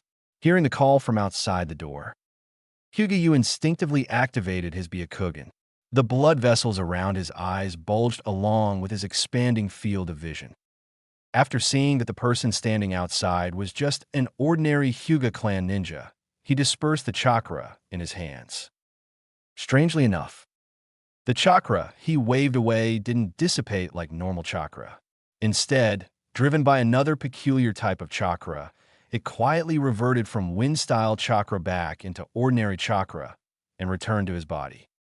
In the Byakugan's perspective view of the human body, this ordinary chakra was then decomposed once more, converting back into an even more fundamental unit, stamina. Hyuga-Yu's complexion visibly became more ruddy. Then he stood up, walked to the entrance, and opened the door. Standing outside was a Hyuga ninja wearing a Chunin vest. Hyuga-Yu recognized him as well. Hyuga Iroha, 14 years old, a Hyuga clan ninja, 1 year ahead of Hyuga-Yu at the academy. Currently still a Chunin who would probably be promoted to Jonin around his 20s when Shippuden begins. Even with the Byakugan, he was a ninja who wouldn't stand out much in a crowd. Not everyone in the Hyuga clan was like Hyuga Tetsu with his terrible attitude toward Hyuga-Yu. At this moment, Hyuga Iroha casually greeted Hyuga-Yu. "Yo, you up pretty early, huh? And you're looking well." He looked Hyuga-Yu up and down, pausing for a moment on his unusually ruddy complexion, then smiled and handed over a scroll. "The clan has decided to send you to the Hidden Mist battlefield front lines. But you're pretty lucky. You've been assigned to the medical corps at Kusanami Coast. That place, how should I put it? Perfect for retirement." Kusanami Coast was located inside the Land of Fire and served as a collection point for frontline wounded. Those sent here had basically already received initial emergency treatment and were waiting to be sent back to the Leaf Village for recuperation or further treatment. The medical ninja station there had much more downtime than the medical ninja at Konoha Hospital back home. At this point, Hyuga Iroha couldn't help but joke, "If I get transferred there later too, we could get together and play cards when we're free." "Thanks." Hyuga-Yu returned the smile, reached out to accept the scroll, and replied with a shake of his head. "However, I really hope we don't run into each other there. After all, I don't particularly want to stitch your intestines back together." Hyuga Iroha froze for a moment, then understood and laughed with a shake of his head. "Haha, good point." Due to the special nature of the collection point, ninjas sent there had basically already had their fate sealed. Under those circumstances, seeking out the medical ninja in the camp usually meant needing work like stitching intestines or tidying up faces, preparing the body for viewing. Theoretically, this was the corpse disposal team's job, but wartime circumstances were special, and the corpse disposal team was just a small department under Konoha's medical division. Faced with an ocean of war casualties, they were inevitably short-staffed. "I still have a few more deployment orders to deliver, so I'll take my leave." After seeing Hyuga Iroha off, Hyuga-Yu unrolled the scroll and began reading. Just as he guessed, the clan's deployment order had a departure time set for the day after tomorrow, and the mission location was exactly as Hyuga Iroha had said, the medical corps at Kusanami Coast. This matched the location the route had deployed him to, only the reporting authority was different. The Hyuga main family had ordered Hyuga-Yu to report to someone named Furo Fuki, an elderly female ninja. This grandmother generation ninja had previously been the vice director of Konoha Hospital, was currently in a semi-retired state, and was also theoretically the highest authority in the camp. The main family's arrangement wasn't unfair to Hyuga-Yu at all. It was even somewhat preferential. However, Hyuga-Yu merely glanced at the scroll before casually stuffing it into the scroll pouch strapped to the left side of his leg. Then he glanced at the clock hanging on the wall. 5:40. The main family would be leaving the village today and would depart punctually at 8 o'clock according to custom, with 3 squads rotating to provide escort and advance reconnaissance of the route. Hyuga-Yu had already confirmed the general route, so he didn't plan to follow the main family's convoy. The reason was simple. If there were enemies that Jonin couldn't handle, him going there as a genin probably wouldn't help much either. Moreover, the Byakugan of the main family's guard squad could see much farther than his own. If he were discovered, Hyuga-Yu would have no way to explain what he was doing there. If Hyuga Genko became suspicious and used the caged bird seal in desperation, Hyuga-Yu would have nowhere to cry out his innocence. He simply wasn't comfortable with Hyuga Natsu being caught up in this incident, and the person he wanted to protect was only Hyuga Natsu, at most adding Hyuga Tetsu. At the same time, Sharpening the axe wouldn't delay chopping wood. Confirming there was still adequate time, Hyuga returned inside the house, sat down cross-legged again, and picked up a kunai from the table to channel chakra into it. Mastering ninjutsu couldn't be accomplished overnight, but that was only under normal circumstances. Thanks to having planned his training direction from very early on, Hyuga had used chakra paper to test his chakra affinity as soon as he could crawl. Unfortunately, he wasn't a genius like Hatake Kakashi. His chakra affinity was only of one type, wind. At the same time, his training in wind-style chakra nature transformation and shape transformation had already begun when Hyuga first learned to extract chakra. Chakra nature transformation had many variations. For example, water could transform through nature transformation into glue or muddy water. Fire could transform through nature transformation into gunpowder, steam, high-temperature objects, and so on. For the wind attribute, the most common and easiest to replicate was sharpness, or to put it more vividly, blade. According to the process Sir Toby Asuma used to teach Naruto wind-style chakra nature transformation. Chakra nature transformation training had 3 stages in total. First stage, strength and nature transformation. In layman's terms, this meant finding the direction of chakra nature conversion.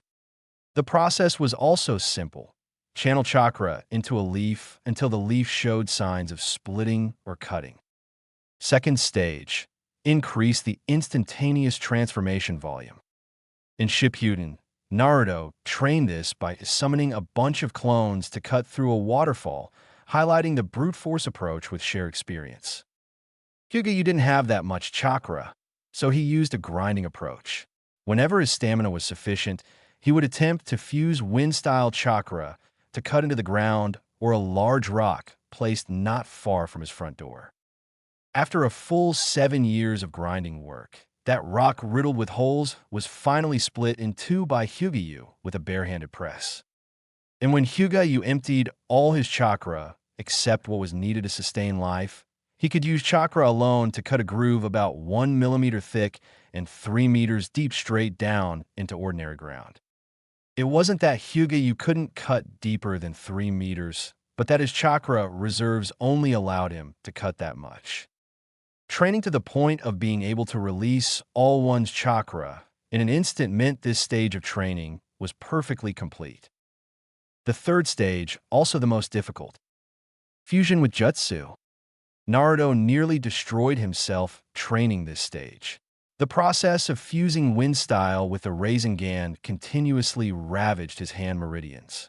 It was only because the Uzumaki clan's constitution stacked with a Ninetales buff made him relatively resilient that Naruto purely relied on his terrifying recovery ability to tough out the entire training process.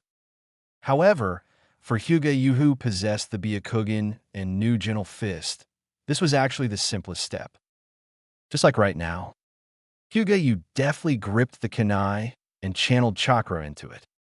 The sharp, prickly wind-style chakra that continuously emitted piercing shrieks was, in his hands, as docile as a cat rubbing against his knees seeking comfort. Even occasional signs of losing control were, in the next instant, redecomposed and resynthesized under the interference of another peculiar chakra. The entire process didn't waste even a shred of chakra. Even more, the process that even Shimura Danzo had to open his mouth to exhale and form the rat hand seal to attach wind-style chakra onto a kunai to form a vacuum blade. In Hyuga hands, that step was directly omitted.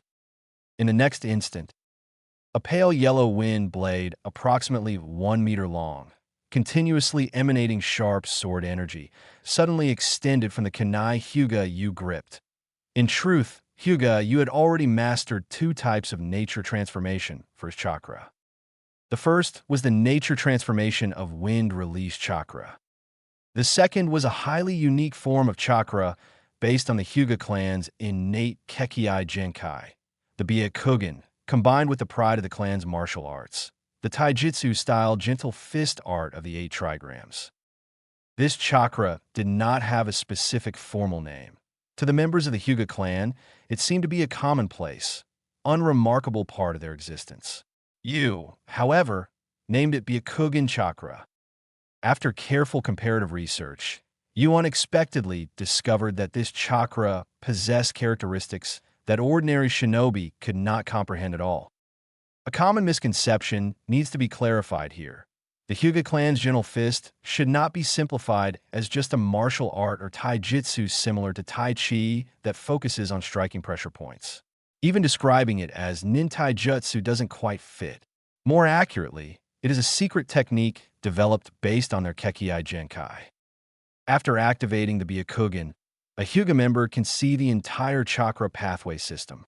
By practicing the ancestral gentle fist, they can release this fluid Byakugan chakra from any tenketsu on their body. This chakra, naturally generated through the practice of the gentle fist, possesses a truly monstrous effect. It can intrude upon and destroy any element converted via chakra or any substance containing chakra. The progenitor, Kagaya Otsutsuki, shattering a Susanoo with 3 punches. Ishiki Otsutsuki, kicking a giant robot pilot straight out of their cockpit. Niji Hyuga killing Kitamura by grabbing a single thread of spider silk infused with chakra.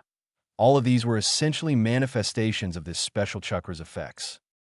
Of course, the performance of this ability varies greatly from person to person.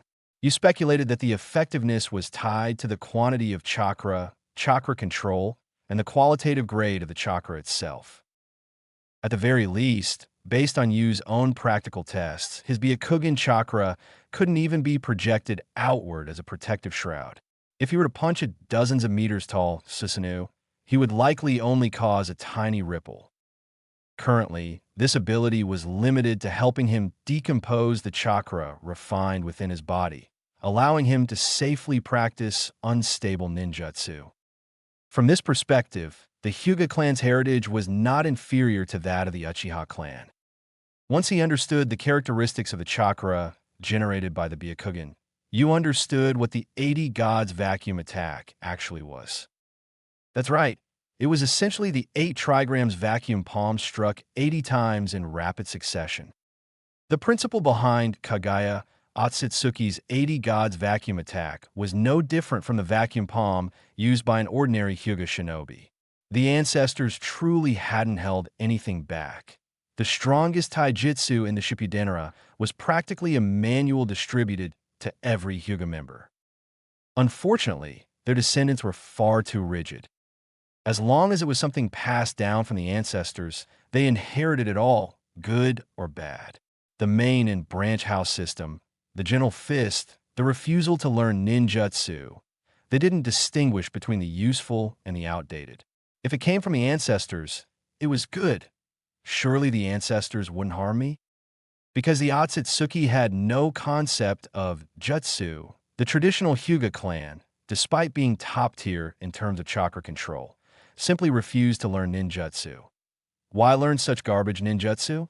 Our ancestors never used it. Our ancestors were the greatest.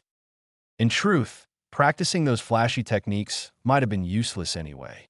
In the late stages of the war against the Otsutsuki, one had to rely on taijutsu and senjutsu. Thus, the Hyuga's path wasn't actually wrong, and the ancestors hadn't led them astray. Even a flashy piece of junk like the Susanoo was nothing more than a target for a single punch or kick in front of an Otsutsuki. It was just a pity that throughout the history of the shinobi world, the Hyuga clan hadn't produced a single member with the chakra reserves of a Naruto, or even the levels of a Kisame, the Reikage, or Gaara. You couldn't help but feel a sense of regret for them. However, he quickly snapped out of it and focused on the jutsu in his hands. He was in no position to laugh at others. At the very least, a complete Hyuga like Hayashi Hyuga could still go toe-to-toe with one of the Ten Tails Tails. The mediocrely talented Yu, meanwhile, had to abandon the Hyuga traditions and force himself onto a path where the destination was shrouded in mist. Morning, 7 a.m. The morning sunlight hit the gates of Konoha, casting a massive shadow. Having achieved basic mastery of wind release, vacuum blade, and finishing his preparations, you arrived at the gate fully geared up. During wartime, Kanahagakure maintained strict regulations on shinobi on standby. Leaving the village without cause would result in being labeled a rogue ninja. Although you had received a verbal transfer order from Root the previous night, this order had no written documentation and lacked official recognition. Aside from you himself, the number of people who knew about it probably didn't exceed 5. As you walked toward the registration desk at the front gate, he felt a bit apprehensive. The guards at the gate weren't yet the famous gatekeeper duo of the future. Instead, 2 chunin from the barrier corps were on rotation. Seeing you approach, one spoke up. Name? Hyuga you. You're leaving the village? Yes. What do you mean, yes? Where are your mission documents? Yu's mouth twitched slightly. He could only pull the main house transfer order that Hyuga Iroha had delivered that morning from the pouch on his thigh. The guard snatched the scroll, unfurled it, and took a look. Huh, this timing isn't right. Are you? Sure enough, seeing the departure time marked on the scroll, the guard's face showed a hint of suspicion. Before he could interrogate further, the other guard, a man with spiky hair, leaned over and spoke up. Umbu sent notice this morning. A few missions had their times modified after being discussed at the Hokage residence. Did you forget? Oh, right. The guard realized his mistake and gave you an apologetic smile. He went inside to cross-reference a file. Hyuga, heading to the Kusanami coast to reinforce the East Coast front as a medical ninja. Yeah, that's the one. The guard quickly stamped Yu's transfer order and handed the scroll back with a shake of his head. A medical ninja this young is heading to the battlefield, sigh. Good luck out there. Thank you, you replied calmly with a nod. He stepped through the gates of Konoha. Following the straight road outside the village, his figure gradually grew smaller until he disappeared over the horizon. Soon after he left, a team of shinobi arrived at the gate in a hurry. The leader was a jonin from the Hyuga branch house. Behind him followed Hyuga Tetsu, a member of the Aburame clan, and an Inazuka member with their ninkin. That figure looks familiar. Tetsu stared at the solitary, resolute back disappearing into the distance and tilted his head in confusion. Beside him, a teammate looked up. Really? You're probably seeing things. However, Tetsu still felt uneasy. It couldn't be Hyuga, could it? Subconsciously, he reached out to activate his Byakugan to investigate. Suddenly, a tall, sturdy figure flashed forward, pressing a finger against Tetsu's temple to stop him. The man spoke with a serious expression. Tetsu, do not activate the Byakugan in such a sensitive area. The member of the main house will be here any second. After leaving the village, Hyuga bypassed the main road on the eastern side of the Land of Fire and turned onto a narrow, cramped path. Following it to its end, he arrived at a dense, trackless forest. Once you leapt onto the canopy, a route entirely different from ordinary roads appeared before him. It was a tree path designed for the rapid maneuverability of shinobi. Through Hyuga Tetsu, you had already learned the general route the head family's procession would take. They would head east from the Land of Fire along the main highway, passing through the Kusanami coast to reach the frontline camp. Relatively speaking, this was the safest route. It consisted mostly of plains with an open field of vision, making it easy to scout the road ahead. If I put myself in the enemy's shoes, the known target is the Hyuga clan. They possess the Byakugan, can scout the terrain, and it is almost impossible to hide one's tracks from such an enemy. So, how does one attack such a team and ensure the capture of a head family member to obtain the Byakugan? It's simple. One must set up a perimeter outside the Byakugan's range and tighten the noose from all directions the moment the Byakugan first spots the hidden shinobi. Furthermore, to prevent the Hyuga head family members from destroying their own eyes via suicide, the attackers must ensure the element of surprise. They must make the enemy let their guard down until they are completely trapped. The most critical question for this battle plan is, Exactly how far can a single Byakugan see? Only then can one determine the shape and range of the encirclement. Through continuous training, the range of a Byakugan can steadily increase. Taking Hinata from the Shippuden as an example, by narrowing her field of vision, she could see things 10 kilometers away in a single direction, with a standard bird's eye range of at least 2 kilometers. However, he was not worried about the enemy being ignorant of the head family guard detection range. After all, he already knew the final outcome. A head family Byakugan would be stolen by AO of the Hidden Mist. The Mist's hunting plan had been a massive success. Reasoning backward, it wasn't hard to deduce the cause. Either Root had leaked the intelligence regarding the guard detail, or a Mist spy embedded deep within Konoha had gathered it. You leaned toward the former. Regardless of which it was, it didn't change Yu's current course of action. Standing at a higher vantage point, with godlike knowledge of the future, he intended to break into the encirclement ahead of time. Moving much faster than the head family's group, bypass the unexpected enemies, and reach the enemy's rear first. When the conflict erupted, he would find Hyuga and hammer a hole right through this encirclement. With that thought, you stood atop the forest canopy and leaped downward, accelerating at full speed along the path of branches. Meanwhile, in a clearing about 1 kilometer away from the woods, a group of shinobi wearing various masks and ANBU attire were assembling. Soon, one of the shinobi, who was weaving hand signs and wearing a bird mask, constantly sensing the surroundings, suddenly looked up in surprise toward the direction you had gone. He immediately hurried to the front of the line to find Aburame Ryoma, who was crouching by a thicket observing something. Vice Commander, the bird-masked ninja, hesitated. That brat, he didn't follow the Hyuga clan. Instead, he headed toward the Hidden Mist's ambush point ahead of schedule. Will this affect the plan? Crouching by the clearing, Aburame Ryoma raised an eyebrow. After a moment of thought, he roughly guessed Yu's intentions. A look of surprise crossed his face. Oh, this kid actually figured out the plan we arranged for the Hidden Mist.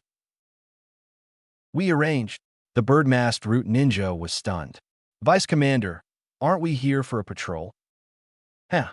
Ryoma glanced at him and shook his head with disappointment, not bothering to answer.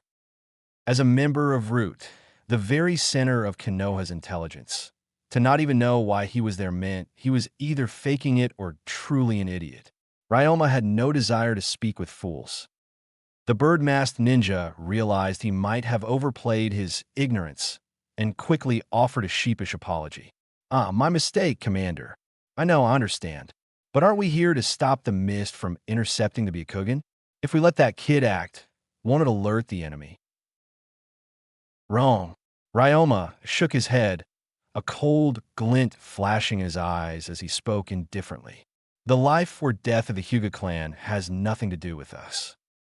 The Byakugan brat leaving the village early is the fault of the Hokage's secretarial office.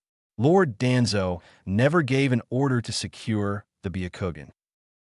Pausing for a moment, Ryoma continued calmly and heartlessly. Terai, we are only here to confirm one thing, that the Hidden Mist is acting according to the intelligence we gave them.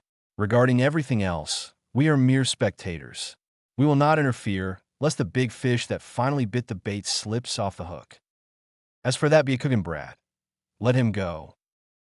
Having lost interest in giving further instructions, Ryoma turned his gaze back to the ground.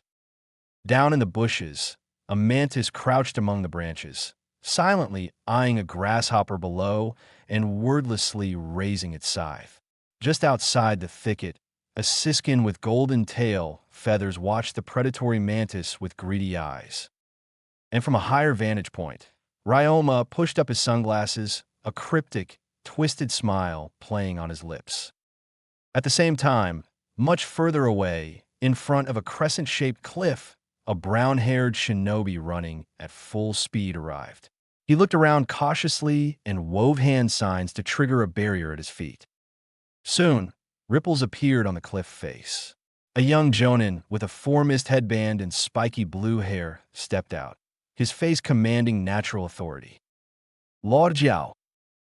Seeing the young man, the brown-haired ninja immediately knelt on one knee and held up a scroll with both hands. The final piece of intelligence from within Konoha. Understood. Ao took the scroll and unrolled it immediately. After a moment, he shouted toward the desolate, rocky slope below the cliff. The Hyuga head family has departed. As per previous intelligence, this head family member is equipped with 3 guard units. There are 3 jonin, 6 chunin, and 2 genin. The strength of the head family member, Hyuga Genko, is unknown. The vanguard unit consists of jonin Hyuga Hiroya and chunin Hyuga Tetsu, Aburame Shikitaru, and Inazuka Hana. Hyuga Hiroya's detection radius is 1.6 kilometers. Hyuga Tetsu's detection radius is 1.4 kilometers. Aburame Shikitaru controls parasitic insects with a sensing radius of 0.4 kilometers. The middle unit consists of Jonin Hyuga Hideki and Chunin Hyuga Natsu and Yamazaki Sumiko, accompanying the head family member Hyuga Genko. Hyuga Hideki's detection radius is 2.1 kilometers, with vertical sensing capabilities reaching a maximum of 7 to 8 kilometers. Hyuga Natsu's detection radius is 1.99 kilometers. Quickly, Ao finished reading the detailed information and detection ranges of the guard members. He looked up and surveyed the area. Now, according to the prearranged squad formations, everyone, proceed to your designated positions immediately and wait for the signal to complete the encirclement. He narrowed his eyes, his voice turning heavy. This intelligence is extremely precious. We only have one chance. Therefore, there is no room for error. As Ao's voice fell, a unified shout rang out from the seemingly empty, rocky beach. Understood. With the enhancement of chakra, this speed can go even higher. For instance, the body flicker technique can momentarily exceed the speed of sound. However, once that threshold is reached, the vision of an ordinary ninja can hardly keep up. A ninja who lacks specialized dynamic vision or hasn't undergone specific training on how to fight and control their body at such ultra-high speeds will only expose fatal openings if they recklessly move faster than they can manage. They'd likely end up with a kunai buried in their throat.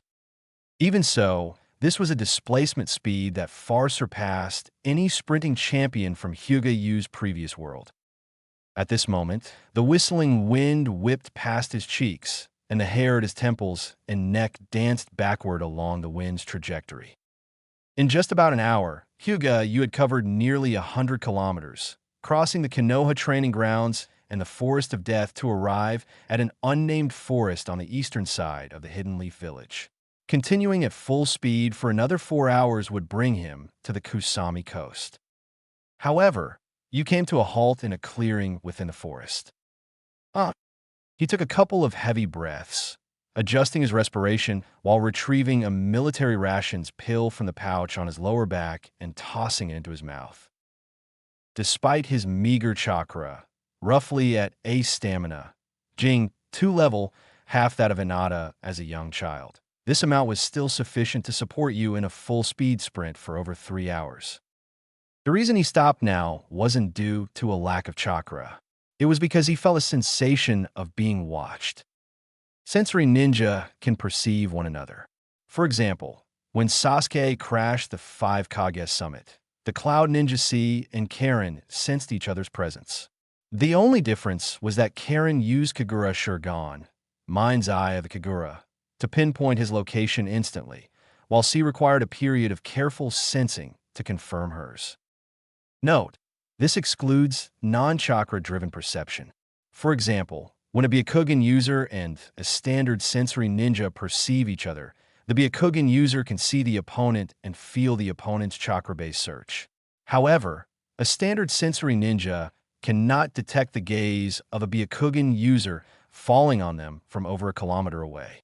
The Inazuka clan's sense of smell works similarly. For Hyuga Yu, who was even more sensitive than an average sensory ninja, to the point where he could feel gaze as an abstract tactile sensation. This feeling of being watched was no less jarring than someone suddenly pulling open his pants and throwing a crocodile inside.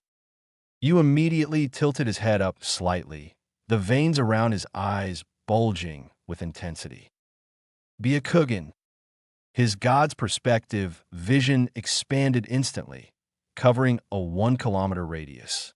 At a fork in the forest path about a kilometer away, he saw, as expected, a squad of hidden mist ninja. This mist squad consisted of a jonin with sensory skills, a strange chunin, and a genin who gave him a slight feeling of discomfort. As for how you distinguish their ranks, it wasn't difficult. The distinction between chunin and genin was whether they wore the village-issued flak jacket. The mist jackets were a relatively more stylish gray, lace-up plate style compared to Konoha's. As for distinguishing between the jacket-wearing chunin and jonin, you looked at their shoes. Though you didn't know why such a bizarre custom existed in the Naruto world, typically, the heels of a ninja boots worn by chunin and genin are closed, while the heels of jonin's boots are exposed. Furthermore, a ninja who could sense him from outside his own range was someone whose mastery of sensory jutsu had reached the limit of a conventional ninja, at the very least, a special jonin-level powerhouse. At this moment, in this wrong place at the wrong time, the reactions of the two parties sensing each other were quite different. Hyuga immediately put on an expression of shock and horror. His body trembled slightly, and his feet uncontrollably took 2 steps back, looking exactly like someone who wanted to flee immediately. On the other side, the mist jonin who had sensed you also looked taken aback. Wait, where did this kid pop up from? Beside him, the strange chunin asked in a low voice, Kinsuke, what's the situation? Ao-sama, I've discovered a member of the Hyuga clan. His chakra fluctuations are very weak. He looks like a student who just graduated from the academy. I'll fronid immediately. A Hyuga. Kinsuke, the mist jonin, reported immediately. Yes. Using the Byakugan, he's discovered us as well. It looks like he's planning to run. Ao fell into thought. For the hunt of the Hyuga head house, he had arranged an ambush shaped like a funnel. However, their squad wasn't the vanguard meant to distract the enemy. They were a core team composed of 3 elite sensory ninja meant to locate the Hyuga head house and carry out the actual capture. Now, a Hyuga genin who had accidentally passed through this area had stumbled upon them. If they went out of their way to hunt him down, it would inevitably delay the plan. But if they let him run back to Konoha, he would surely run into the Hyuga head house party, causing a leak in the capture intelligence. If that happened, the first squad acting as bait in front of the head house team would likely lose its effectiveness. If the head house realized there were more than 2 squads of mist ninja on the route, they would certainly become wary. Upon seeing the bait squad at the tail of the funnel, they might see through the entire plan and immediately abandon the mission to return to Konoha. Thinking of this, Ao felt a slight headache. He turned his head slightly to look at the genin beside him, who only came up to his waist. Ranmaru, can you deal with this kid? The genin being addressed was a boy about 12 or 13 years old with purple hair. His eyes were covered by a black cloth. Hearing Ao's question, he remained silent for a moment before speaking. I can, but the Hyuga head house is arriving soon. Ao immediately ordered. Then use your Kitsuryuga note, referring to Ranmaru's unique dojutsu, often translated as red eye, to create chakra images within the vision of his Byakugan. Make him see that we have avoided him. Let this Hyuga brat keep moving forward. Once he gets close, you confirm his identity. Make sure this really is just an accident. Understood. The boy with the black cloth over his eyes nodded. He slowly raised his hands and untied the cloth from behind his head, revealing a pair of amber pupils. In the next instant, those pupils were stained with the color of blood, turning a glowing crimson. The boy tilted his head slightly, looking in Hyuga Yu's direction. Invisible ocular power followed the visual field sensed by both parties, beginning to spread, expand, and fabricate, subsequently manipulating the contents of the vision belonging to the Byakugan bloodline limit. On the other side, Yu's heart jolted when he saw the composition of this mist squad. Aside from the Jonin who could sense him in reverse, that strange Chunin looked more and more familiar. After pondering for a moment, it hit him with a shock. Wasn't this the very ninja who had come to hunt the head house, capture a Byakugan, and eventually transplant it into himself? Oh, damn, a dignified Jonin actually masquerading as a Chunin. He had no shame. But just a moment later, Yu's surprise at running into the enemy boss was suppressed by something even more terrifying. The genin standing next to Ao had removed his blindfold, revealing a pair of eyes known as Thekatsurugan. Wait, what? Hyuga Yu subconsciously swallowed. This time, he was genuinely panicking. Shit, it's bad enough entering the boss room early, but why does this boss have a specialized weapon specifically designed to hard counter me? Ramaru's Ketsurugan, the Kyuryagan. A Kekii Genkai existing within the land of water. It was an ocular power that once appeared in the hands of a boy named Ramaru during the Shippuden era. Much like the Byakugan, it is a dojutsu capable of seeing through solid objects, perceiving life force, and sensing danger. In terms of observing chakra, its capabilities could even surpass those of the Byakugan. This eye possesses an extremely specialized ability. It can project images made of chakra into an enemy's field of vision according to the user's will. It creates a phenomenon similar to a computer virus, deceiving the victim into seeing illusions that feel indistinguishable from reality. When the Byakugan faces these eyes, its powers of insight and long-range vision are severely suppressed under the weight of this manipulation. It is quite literally the natural counter to the Hyuga clan. At this moment, Hyuga Yu felt a surge of extreme vigilance. Simultaneously, he realized why the main house members, despite their large escort of bodyguards, had met with disaster. Being isolated from the mainland, Kirigakure, the hidden mist village, had always been the village that preserved the highest number and variety of Kekii Genkai.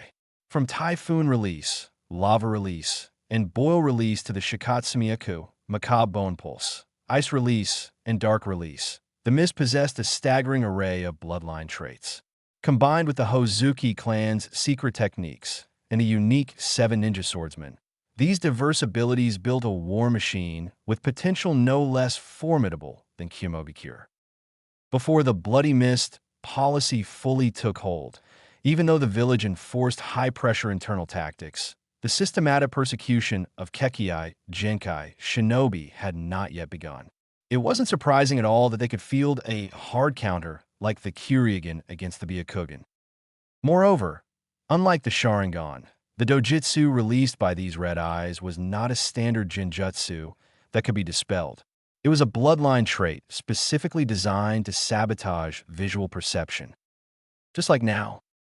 The moment the Kyuryagan shinobi in the Mist Squad looked up, Yu, who was extremely sensitive to gaze, felt an immediate and jarring sense of distortion. In his field of vision, the Mist Squad he had suddenly encountered seemed unwilling to cause unnecessary trouble after sensing him.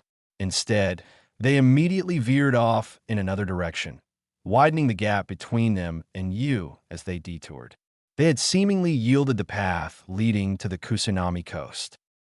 Logically speaking, this was perfectly understandable. During wartime, shinobi rarely stayed in their own camps waiting for large-scale pitched battles. More often, they were split into small squads to infiltrate deep behind enemy lines for long-term operations, sabotaging key routes, assassinating high-ranking officials, and intercepting supply lines. In these scenarios, a shinobi's primary goals are to locate the enemy and obstruct the enemy, not necessarily tackle every enemy. Getting sidetracked during a mission is considered foolish. Even if they encountered a weak genin, like you, they might choose to bypass him to avoid a commotion that could draw in reinforcements and compromise their objective. However, you didn't feel relieved. Amidst this apparent stroke of luck where the enemies vanished, he felt a nagging sense of wrongness. It was as if everything before his eyes was covered in a thin, color-distorted mist. Knowing that the enemy possessed a Kyurigin user, he couldn't tell if the scene he was seeing was real or fake, nor could he refresh his vision by simply breaking a jinjutsu. The only thing he could do was stick to his plan. And so, after hesitating for a moment, you finally moved. He first feigned a sigh of relief, then chose a direction at a 90-degree angle from where the enemy had supposedly departed. He leaped onto a tree trunk and continued his journey. He bounded across massive trees, drawing closer and closer to the position where the enemy had actually appeared. 1,200 meters, 1,000 meters, 700 meters, 200 meters, until finally, Yu's silhouette, flickering through the treetops, entered the naked-eye vision of your squad, who had been standing perfectly still the entire time, without moving a single inch. The summer sun's rays pierced through the canopy. Amidst the mottled sunlight, the two parties crossed paths. Ranmaru, having removed his black blindfold, stared indifferently at you as he leaped past in the distance. A faint, eerie glow flickered within his vivid red pupils. A moment later, Yu's back disappeared from the mist squad's view. Ao spoke in a low voice. "Well, it should be an accident. This person is just passing through," Ranmaru replied with a nod. Nearby, the Jonin who had first sensed you asked curiously, "Wait, how did you determine that?" "I can see his chakra. At the same time, I can sense a person's threat level through their chakra." Ranmaru shook his head, unable to suppress a smile that was part self-deprecation and part mockery. "Without a doubt, I am the weakest shinobi on this mission. And yet, that Hyuga brat gave me the feeling of an ant I could crush just by lifting my foot." "Too weak," Ranmaru sneered as he gave his verdict. Whether it's his chakra fluctuations or the anxiety and fear reflected in his chakra, they are both the most authentic pieces of evidence.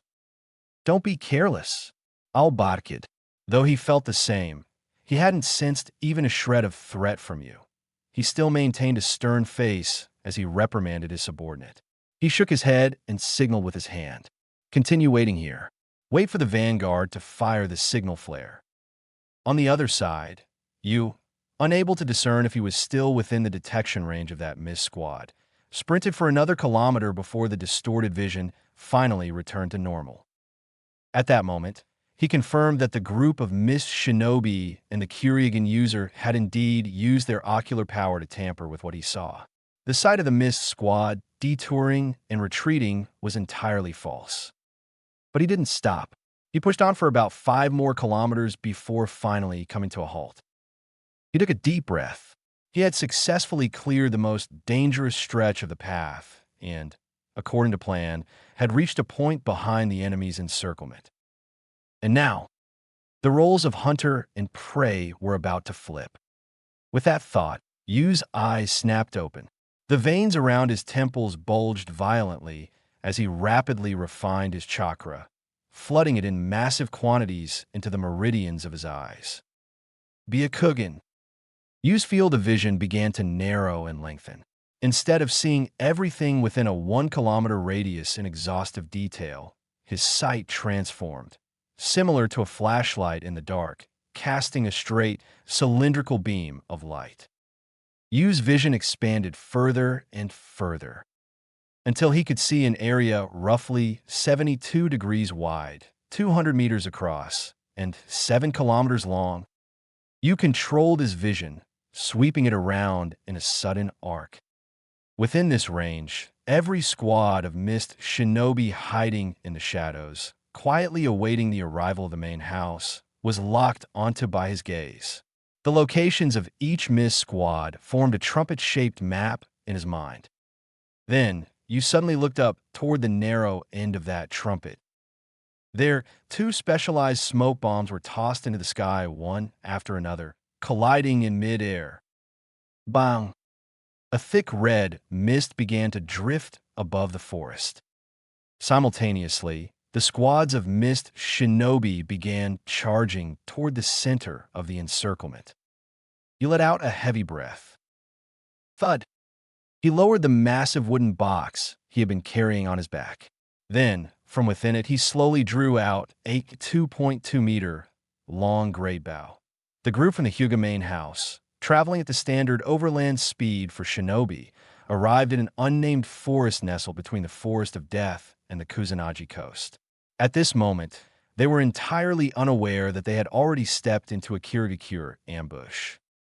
From an omniscient perspective, the positions from front to back were the Hyuga main house group, the entrance of the Kirigakure ambush, the location of AO and Hyuga-U, the Kirigakure squad performing the bait mission. This 12-man unit was divided into 3 sections: front, middle, and rear. Currently, in the front section where Hyuga Tetsu was stationed. Wu, Awu, Kurumu, the Ninkin of Tsum Inazuka, a North Inuit dog resembling a wolf, suddenly let out an uneasy howl. It crouched low to the ground, hackles raised and tail stiff, baring its teeth as it came to a dead stop. The front section immediately halted due to this abnormality. What's wrong with Komaru, Tsum? Hyuga Tetsu, who had been constantly on guard, turned back to ask Tsum Inazuka. Tsum immediately knelt, stroking Kuramaru's mane and whispering low growls and whines to communicate with her partner. After a moment, she looked up, her brow furrowed. Kuramaru says he feels a sense of unease. There's an abnormal, damp scent in the air.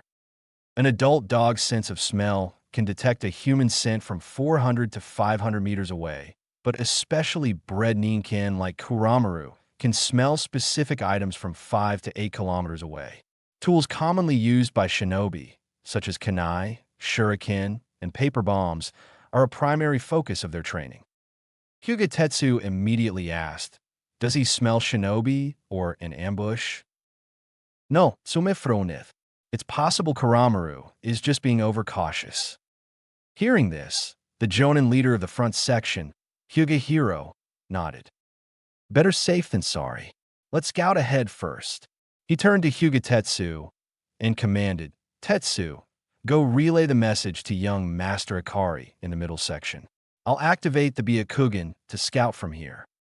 Yes, sir, Tetsu replied immediately. Soon, the main house young master, Hyuga Mitsuhikari, heard the report. He turned instantly to the guardian Jonin who stood perpetually by his side, Hyuga Hideki. Hyuga Hideki nodded understandingly. Veins bulged around his eyes as he activated his Byakugan, his body spinning rapidly for several rotations. He was using the exact same technique as Hyuga-U. This was a visual manipulation skill that few even within the Hyuga clan possessed. It allowed the user to contract their field of vision to see significantly further. This ability relied purely on innate talent. In the original series, only Hinata Hyuga ever demonstrated it. As a veteran Jonin of the clan, Hyuga Hideki could perceive targets over 8 kilometers away. After spinning in place, Hideki deactivated his Byakugan and reported to Mitsuhikari. The front section's intuition was correct. Roughly 7 kilometers to our east, there is indeed a squad of hidden mist Chunin. The team consists of 3 Chunin. Their mission scrolls bear the markings for Tanzaku quarters. It doesn't appear they are here specifically to intercept us. They seem to be on a deep penetration mission into the heart of the land of fire. Are you certain? Mitsuhikari frowned slightly. Encountering such a situation so soon after leaving the village made him feel uneasy.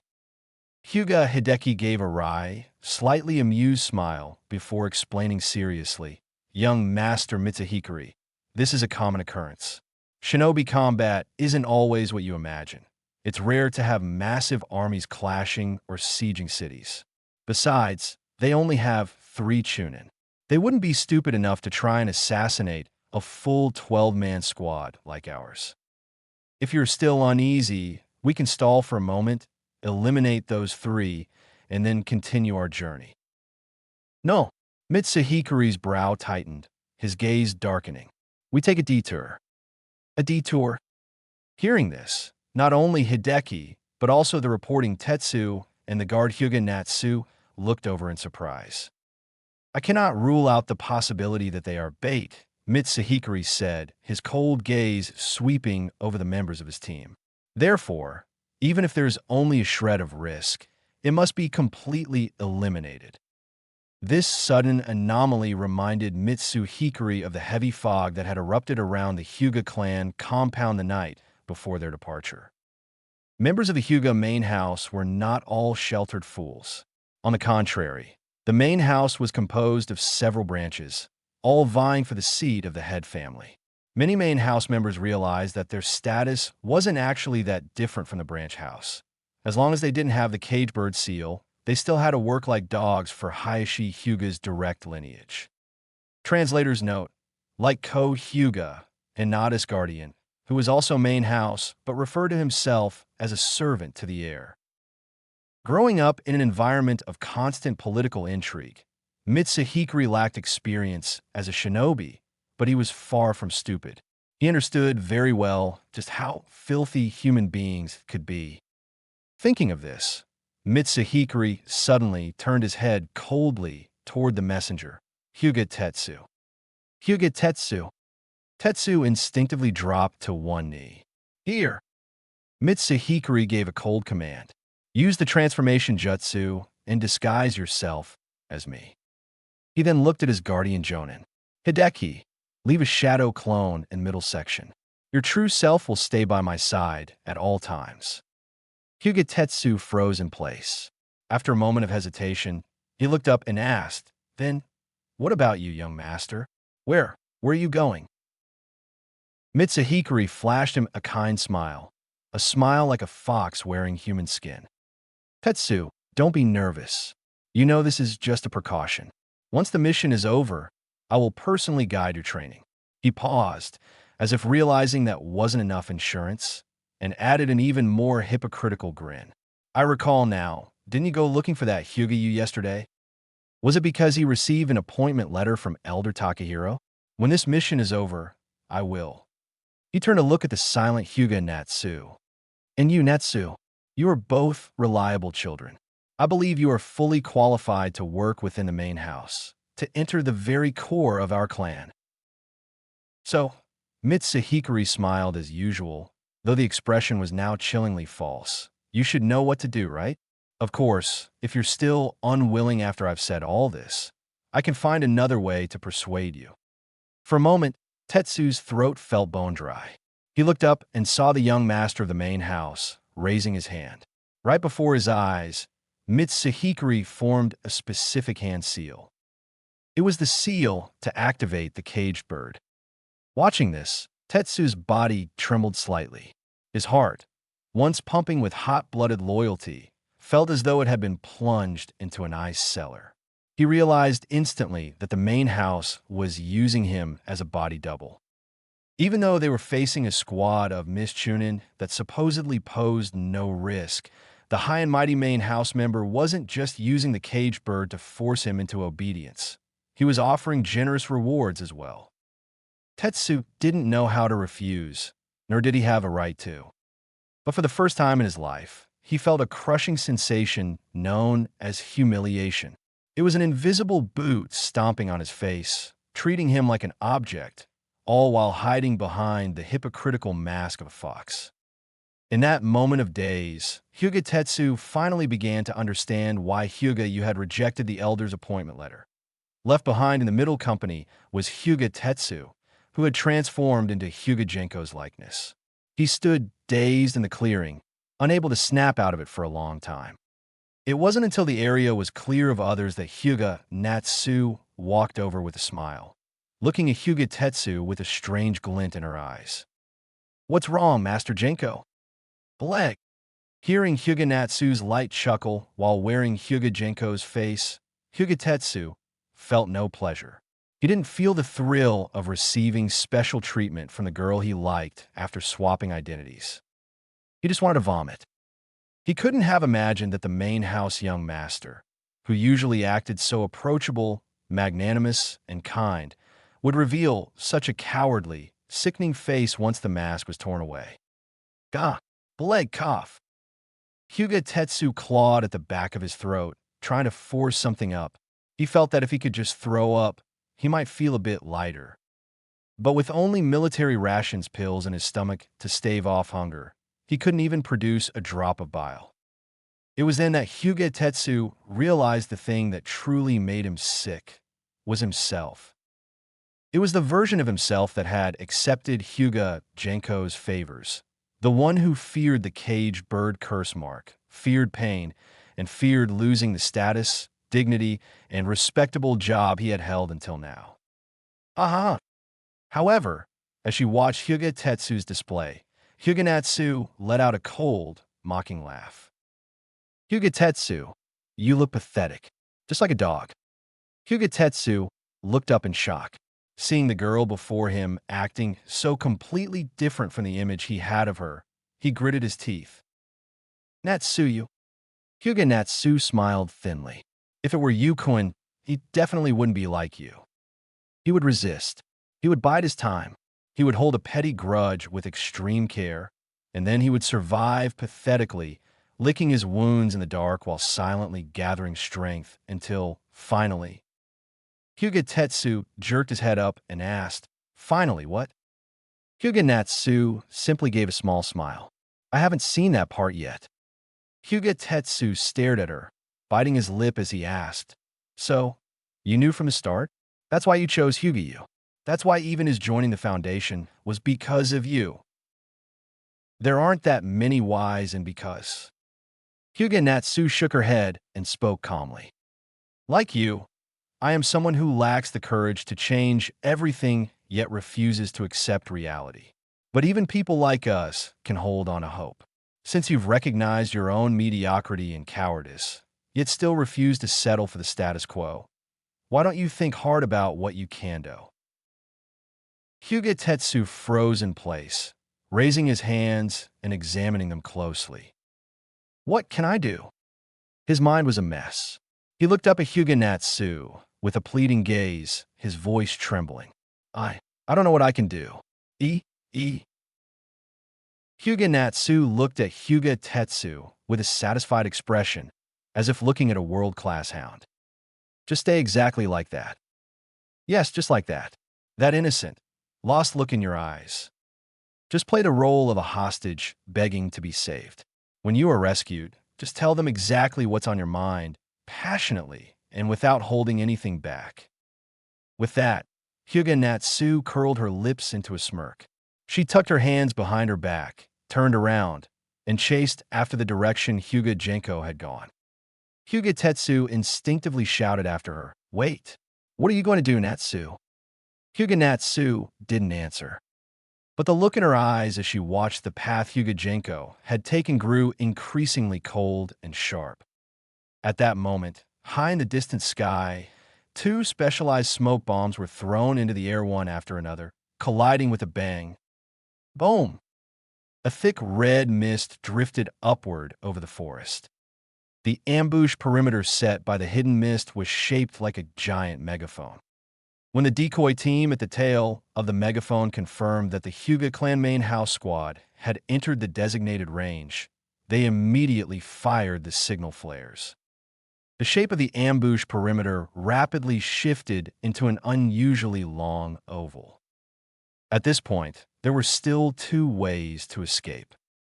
First, the Hyuga side could break through the rear as a whole unit, retreating before the encirclement closed.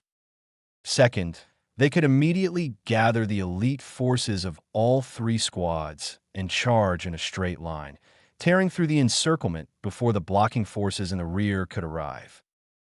Hyuga Genko chose the second option. The moment the first hidden mist squad was discovered, he made a split-second decision to have Hyuga Tetsu act as his body double, while arranging for Hyuga Aiki to leave a shadow clone behind to maintain the illusion that he was still with the middle company. As for Hyuga Genko himself, his first priority was instinctively his own safety. He immediately took Hyuga Aiki, the strongest jonin in the group, to rendezvous with the front company to execute the fast breakthrough backup plan at any time. While this choice gathered 2 Jonin and 2 Jinin from the front and middle companies around him, it was unfortunate that his opponent possessed the Ransagen, the natural enemy of the Byakugan. With a backbone capable of commanding and uniting the elites of the 3 squads running away before the battle even truly began, the entire situation descended into chaos. It evolved into a disaster. The rear company caught up to the middle company only to find Hyuga Genko missing, causing morale to collapse.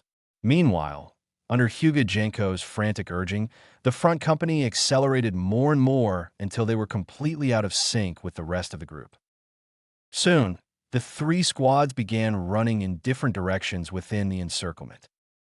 They were like 3 billiard balls moving randomly on an oval table. Hyuga Genko's capture had become inevitable. Under these circumstances, the best one could hope for was that with Hyuga Genko acting as a massive target to draw fire, a few people from the rest of the group might actually manage to escape. On the other side, glancing at the red signal flare exploding in the sky, Hyuga Yu gripped his giant Japanese war bow, shouldered his quiver, strapped on his ninja sword, and let out a soft breath. Based on the calculations from the glimpses of the encirclement he had seen with his Byakugan, the Hidden Mist had deployed at least 10 ninja squads, roughly 30 shinobi, to capture the Hyuga main house member. Of course, the squads stationed at each point of this formation weren't exceptionally strong, mostly consisting of Chunin. However, they ensured that no matter which direction the Leaf Ninja tried to break out, there would be someone there to delay them. Therefore, outside of these 10 squads, there had to be at least one elite main force squad dedicated to the actual capture. It was like playing a game of tag with incomplete information. He couldn't tell how many players there were. He couldn't tell how strong they were. But the only thing he was certain of was that the squad, led by AO of the Hidden Mist, was one of them. What role could Hyuga Yu, currently behind enemy lines, play? It was simple. He could coordinate with the squads breaking out and tear a hole in the encirclement in an instant. He wanted to save Hyuga Natsu and maybe bring Hyuga Tetsu along for the ride. The enemy wanted to catch that unlucky bastard from the main house, Hyuga Genko. So, as long as he didn't try to save Genko, he wouldn't have to face the most dangerous player head-on. The only problematic scenario would be if Hyuga Genko and Hyuga Natsu were together. Hyuga Yu could only hope that Natsu wasn't stupid. Knowing in advance that he would be outside the village providing support, she should make the right choice, right? It was as if he were playing an ancient MMORPG. He was controlling his own character from a god's eye view rather than a third-person perspective. Within that pale, narrow, bird's-eye field of vision, he himself was the game character under control. Hyuga Yu leaped and glided among the treetops, his steps steady and determined as he hurried forward. Relying on the mental map he had laid out, constantly updated and refined with gathered intelligence, he bypassed the outer perimeter of the encirclement and moved toward the center of the Kirigakure line. The main house member, Hyuga Genko, was with the middle unit. Since Hyuga Natsu was part of his guard detail, she should also be there. Common sense dictated that in such a situation, the Hidden Leaf forces should have quickly consolidated the strength of the 3 guard platoons and immediately chosen a direction to break through. Both Hyuga Yu and the Kirigakure forces had made this assessment. Yu's plan was to take advantage of the chaos while the Hidden Mist attempted to capture Hyuga Genko, opening a hole in the encirclement for the others. However, an unexpected complication soon derailed this plan. Using his Byakugan, he quickly spotted a Kirigakure squad about 3 kilometers away, along with a group from the Leaf they had intercepted. It was completely different from the 12-man unit he had expected. Currently, this team consisted of only 3 people: Hyuga Genko, Yamazaki Orange, and the Jonin of this unit, Hyuga Aiki. Hyuga Natsu, who was supposed to be with them, was nowhere to be found. As you looked closer at the trio, his brows twitched, and a look of confusion crossed his face. Blocking their path was a squad led by AO of the Hidden Mist, along with another Chunin squad. Not far from Yu's own position, a third Chunin squad was rushing toward the scene. On the battlefield, the Hyuga Genko, played by Hyuga Tetsu, was desperately feigning composure. Beside him, Hyuga Aiki's gaze was calm, staring coldly at the mist shinobi. Meanwhile, Yamazaki Orange, a civilian Chunin who was only there to handle chores, was already beginning to tremble. Looking at the three people before him, all wearing different expressions, Ao frowned deeply. Beside him, a boy named Akamaru, whose eyes were covered with a black cloth, shook his head at Ao. The Ramaru's Ketsuhidai could see the state of chakra even more clearly than the Byakugan. The disguises before them naturally couldn't hide from him. They're fakes. This Hyuga Jonin is a shadow clone. The one who looks like the main house member is using a transformation jutsu. Ao immediately turned to the sensory Jonin, Kinsuk, and asked, "Where did they go?" Kinsuk reported immediately, "Forgive me, Lord Ao. The shadow clone left behind by that Jonin interfered with my chakra sensing. Based on the tracks left at the scene, it seems they've headed east, likely to rendezvous with the Vanguard Guard unit." An odd expression flickered across Ao's face. This situation was clearly beyond his expectations, yet hadn't completely slipped from his control. What he found strange and difficult to understand was primarily one thing. This Hyuga main house member was clearly quite clever. He had not only anticipated the danger, but had also made specific arrangements. However, these arrangements revealed a kind of transparent stupidity unique to an amateur. He acted like a politician, a strategist, or an intellectual who had read many books, but he didn't act like a shinobi. Ao couldn't help but let out a short laugh. He swept an indifferent gaze over the three-leaf ninja, pausing for a moment on Hyuga Aiki's shadow clone, before instructing the 5 people beside him. Team 7, you stay and deal with them. Akamaru, you stay here as well. Coordinate with Team 7 and get some practice in. Akamaru looked up immediately and asked, "Lord Ao, the front unit has converged with at least 2 Hyuga Jonin. Do you not need my eyes?" Hearing this, Ao gave a low laugh and ruffled Akamaru's messy hair, adopting the air of a senior. "Kid, I brought you out to gain experience. The shinobi world isn't your stage just yet. Collaborate with Team 7 and Team 10, who will arrive shortly. Dispose of this Jonin's shadow clone here. Don't give him the chance to reclaim his chakra." Ao turned his head slightly toward the east, a flash of apprehension crossing his eyes as if something terrifying lay in that direction. He sighed with a mix of mockery and realization. "I didn't expect a member of the Hyuga main house to be such a fool." "All right." Ao wiped the expression from his face and scanned the scene with authority. "I'll leave this to you. Although the mission is no longer in doubt, just to be safe, Kinsuk, you and I will head forward to cut off the retreat of the main house group." Kinsuk replied respectfully, "Understood." At that moment, seeing Ao brazenly discussing his plan right in front of them, the guardian Jonin, Hyuga Aiki, darkened with rage. "Do you treat me as if I were thin air? As long as I am here, I will never let you harm Master Genko." However, Ao merely gave a disdainful smile and vanished with Kinsuk using the body flicker technique. "Stop!" Infuriated, Hyuga Aiki waved his hand, preparing to launch an 8 trigrams vacuum palm to intercept the departing pair. But just then a high-pitched, childlike voice suddenly whispered right in his ear. "Where are you aiming?"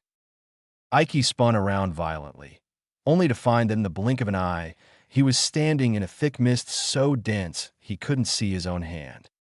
When he activated his Byakugan to peer through the fog and locate the enemy, he discovered something shocking. His Byakugan, which usually saw through everything, seemed to be broken.